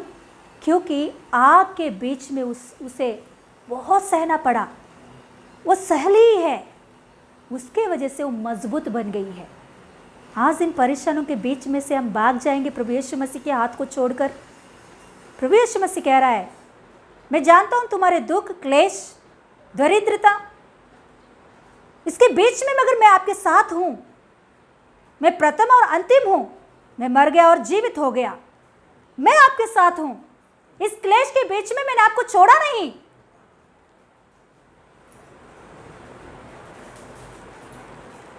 आज इन क्लेशों को, परेशानों को देखकर यीशु मसीह के हाथों को हम छोड़कर चले जाएंगे तो हम कोयला के समान राग बन जाएंगे। उसका कुछ वैल्यू नहीं है, उसका कुछ, उसके आगे उसका कुछ है ही नहीं। राग, केवल राग, और राग एक हवा आएगा तो उड़ जाता है। वहां एक कोयला है करके कोई बात नहीं करते, मगर डायमंड का हालत ऐसा नहीं। क्यों इतना बहुमूल्य हो गया वो, उतना कॉस्ट क्यों उसके लिए? क्योंकि उसने सहा, कोयला वो सहा, डायमंड ने सहा आग को। अज़ीम प्रभु यीशु मसीह भी हमारे विश्वास को परखते वक्त हम भी कोयला या राग या डायमंड, यस हालेलुया, छोटे छोटे परेशानों को ही देखकर हम सह नहीं सकेंगे तो उस कलीसिया में उन लोगों ने कैसे सहा? प्रभु यीशु मसीह उन लोगों को दिलासा दे रहा है और उन्हें हौसला बढ़ा रहा है कि मैं जीवन का मुकुट आपको देने वाला हूँ। दूसरा मृत्यु आपको हानि नहीं पहुँचाएगा। जय पाए हुए लोग हम हैं तो हमारे ऊपर दूसरा मृत्यु हानि नहीं पहुँचाएगा। यस, हमारे मन को हम लोग प्रभु यीशु के ऊपर एक क्वालिटी से हम लोग बांधेंगे, एक क्वालिटी से बांधेंगे। यीशु मसीह के नींव के ऊपर एक अच्छा क्वालिटी से हम बांधेंगे, ताकि जब परखने की अवस्था में हम स्थिरता से रह सकें। Yes hallelujah, hallelujah, yes, thank you Lord Jesus, thank you Jesus, thank you Jesus, thank you Lord, hallelujah, hallelujah, hallelujah. Stotram प्रार्थना करेंगे। हालेलुया, स्तुति हो, महिमा प्रशंसा हो। हालेलुया। स्वर्गीय पिता प्रभु परमेश्वर, हालेलुया, हमसे बात किया पापा, कोटि कोटि धन्यवाद। आपकी बातों के अनुसार प्रभु, आपकी बातों के अनुसार प्रभु, बात में जो हालेलुया अनुग्रह है प्रभु, हालेलुया, वो अनुग्रह में हम बढ़ने के लिए सहायता किससे प्रभु, नासरी यीशु मसीह नाम में प्रभु, आपकी बातों में हम बढ़ने के लिए प्रभु, हालेलुया, आपकी बात के अनुसार हम जीने के लिए सहायता दीजिए प्रभु, प्रभु हालेलुया, हालेलुया। क्लेश की जगह में प्रभु हम जीत पाने के लिए, हालेलुया, टेम्पटेशन की जगह में हम जीत पाने के लिए, हालेलुया, प्रभु परमेश्वर, हमारा वजह से नहीं होता है प्रभु, प्रभु आपके ओर से देखने वाला लोग कभी भी लज्जित नहीं होगा, यीशु मसीह नाम में, हालेलुया। प्रभु आपका ओर से देखेंगे तो हमको विश्वास मिलता है यीशु मसीह, क्योंकि आप विश्वास की हालेलुया करता है प्रभु। Hallelujah Jesus, you are author of our faith O Lord. Hallelujah यीशु पापा विश्वास की करता है प्रभु। आपकी ओर से देखने वाले लोगों को विश्वास मिलता है। हालेलुया आपकी ओर से देखने वाला लोगों को विश्वास मिलता है। हालेलुया आपकी ओर से देखने वाला लोगों कभी भी लज्जित नहीं होगा। क्लेश की समय में सहने के लिए, समस्या के बीच में हालेलुया हम नम्रता से रहने के लिए, टेम्पटेशन की जगह में हम यीशु की जैसा व्यवहार करने के लिए पापा यीशु मसीह नाम में, ना तो बल से ना शक्ति से परंतु मेरा आत्मा के द्वारा होगा। मुझे सेनाओं का यहोवा का यही वचन है, आपकी आत्मा के द्वारा, शक्ति के द्वारा। क्रूस की जगह में जो सहन के लिए शक्ति है वही शक्ति की द्वारा, वही सहन की शक्ति की द्वारा, क्लेश की जगह में हम सहने के लिए, हम सहने के लिए क्रूस की जगह में आपने सहन लिया यीशु मसीह। ऐसा सहन की स्वभाव यीशु मसीह नाम में कलेश को दे दिया है प्रभु। धन्यवाद कलेश को दे दिया है प्रभु। धन्यवाद आत्मा की द्वारा जीत पाने के लिए, क्रूस की शक्ति की द्वारा जीत पाने के लिए, पुनरुत्थान की बल की द्वारा जीत पाने के लिए, टेम्पटेशन की जगह में, इमोशन की जगह में, झगड़ा की जगह में, क्लेश की बीच में एक डायमंड की जैसा यीशु मसीह नाम में एक डायमंड की जैसा हालेलुया ओ हम बने। हालेलुया हम तैयार होने के लिए, एक डायमंड की जैसा हम तैयार होने के लिए, क्लेश की बीच में प्रभु हालेलुया हम आपको महिमा करना चाहिए। हम आपका हालेलुया जीत पाने के लिए हम हालेलुया आपका महिमा के लिए जीत पाना चाहिए प्रभु। हालेलुया आपका सच्चा गवाही के लिए हम जीत पाना चाहिए, सदा काल आपका सच्चा गवाही के लिए हम जीत पाना चाहिए प्रभु। हालेलुया प्रभु हालेलुया क्लेश में जीत पाना हमारा वजह से नहीं होता है, क्योंकि हाँ प्रभु हालेलुया प्रथम और अंतम है। हालेलुया प्रथम और हालेलुया अंतम है, ऐसा वादा दिया यीशु। देखो मैं प्रथम और अंतम है। हालेलुया अल्फा और ओमेगा परमेश्वर। हालेलुया आदि में आप है प्रभु, अंत में आप है प्रभु। हालेलुया आपका और देखने वाला लोग, आपका और आधार हो गया लोग प्रभु, क्लेश में जीत पाता है प्रभु। यीशु मसीह अब आदि में है और अंत में है। हालेलुया आप प्रथम में है प्रभु और अंत में भी आप ही है प्रभु। देखो मैं मर गए थे, अभी जी उठ गया है, अभी मैं जिंदा हूं, युगानुग में जिंदा हूं, ऐसा वादा दिया यीशु मसीह। अब जिंदा परमेश्वर है प्रभु, मुर्दे में से बाहर आया यीशु मसीह, अब आदि में है प्रभु, अंत में है प्रभु। हालेलुया आपकी ओर देख रहा हूं प्रभु, आपका ऊपर हम आधारित होकर आगे बढ़ रहा हूं प्रभु। आपका और देखने वाला लोग जीत पाया वो लोग है प्रभु। अपने आपने कोई नहीं जीत पाएगा, अपने आपने कोई भी क्लेश में आगे नहीं बढ़ेगा। अंतम और प्रथम और अंतम ऐसा यीशु के ऊपर देखने वाला लोग, मुर्दों में से बाहर आया, युगानुग जीवित है, यीशु के ऊपर आधार हो गया लोग जीत पाता है प्रभु। हम जीत पाने के लिए क्लेश में से हम स्थिर होकर प्रभु, सह कर प्रभु जीत पाने के लिए यीशु आप ही हमारा भरोसा, आप ही हमारा आधार, आप ही हमारा प्रभु विश्वास है। हम आपके ओर से देख रहा हूं प्रभु, धन्यवाद। कलीसिया आपके ओर देख रहा हूं प्रभु, धन्यवाद धन्यवाद धन्यवाद। ओ सारे महिमा आपको देते प्रभु, वचन के द्वारा हमसे बात किया परमेश्वर, कोटि कोटि धन्यवाद प्रभु, कोटि कोटि धन्यवाद। हालेलुया और हालेलुया। यीशु मसीह नाम में निराशा में जो लोग हैं उन लोगों के लिए प्रार्थना कर रहा हूं, दुख में बैठा हुआ लोगों के लिए प्रार्थना कर रहा हूं, ऑलरेडी क्लेश में है ऐसा लोगों के लिए प्रार्थना कर रहा हूं, बीमारी की अवस्था में है ऐसा लोग है, ऐसा लोगों के लिए प्रार्थना कर रहा हूं, फाइनेंशियल की बंधन में रहते थे ऐसा लोगों के लिए प्रार्थना कर रहा हूं। आदि और अंतम परमेश्वर की ओर से, आदि और अंतम में रहने वाला परमेश्वर ओर से, मुर्दे में से बाहर आया यीशु की हाथों से आपको सहायता मिल रहा है यीशु मसीह नाम में।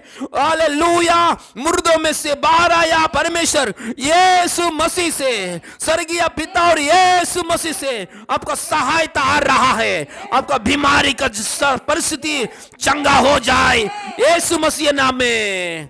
हालेलुया आपका दरिद्रता कैंसिल हो जाए यीशु की मृत्यु के द्वारा, आपका कंगाल कैंसिल हो जाए यीशु की मूर्ति की और पुनरुद्धान की द्वारा। In Jesus name, in Jesus name. Financial blessings यीशु मसीह नाम में मिले इन जीसस नेम। चंगाई का अनुग्रह यीशु मसीह नाम में मिले इन जीसस नेम।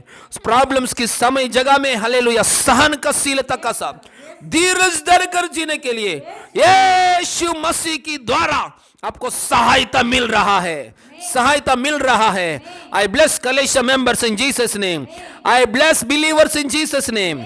आई ब्लेस देखने वाला लोगों को यीशु मसीह नाम में ब्लेस कर रहा हूं इन Jesus name, in Jesus name. आत्मिक जीवन में बढ़ोतरी, हर बातों में आशीष और अच्छा तंदुरुस्त पाकर मसीह के लिए सदा काल सच्चा गवाही बनकर जिए इन Jesus name, in Jesus name, in Jesus name. सारे महिमा आपको देते प्रभु, सारे महिमा आपको देते प्रभु। हमारा प्रभु उद्धार करता यीशु मसीह नाम में मांगते पिता परमेश्वर, आमीन, आमीन, हालेलुया। यस हालेलुया, प्रभु का महिमा मिले। कुछ अनाउंसमेंट्स। कल का दिन बुधवार का शाम को 7 बजे से 8 बजे तक फ़ोन कॉल का प्रेयर होगा, ज़रूर इसमें शामिल हो जाइए। उसका जो कुछ भी आपका प्रेयर रिक्वेस्ट है तो हमें दोपहर तक, बुधवार का दोपहर तक भेजिए। आपके विषय हम लोग प्रार्थना में रखेंगे। हालेलुया, प्रार्थना करेंगे आपके लिए। हर दिन फैमिली प्रेयर में ज़रूर रहिए। 7 बजे से 8 बजे तक फैमिली प्रेयर में ज़रूर रहिए। हर परिवार में फैमिली प्रेयर होना बहुत ज़रूरी है इस समय में। हालेलुया, और वचन ज़रूर ध्यान से सुनिए। इसके वजह से ही हमारे आत्मिक जीवन का बढ़ोतरी प्रभु यीशु मसीह की ओर से सहने की शक्ति मिलती है। Hallelujah.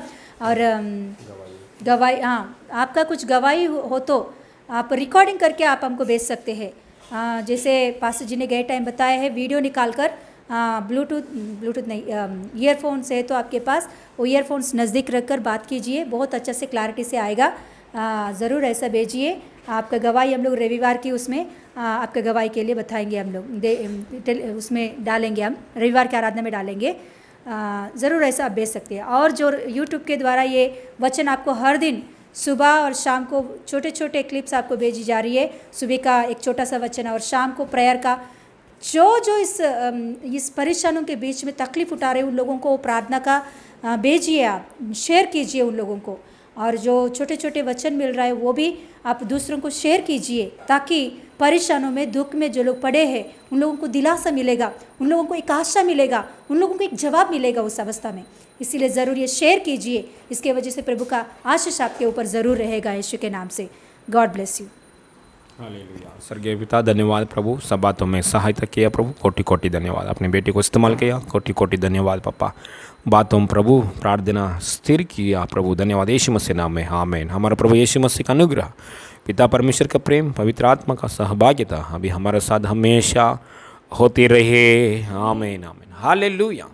God bless you all, God bless you. God bless you. Praise the Lord.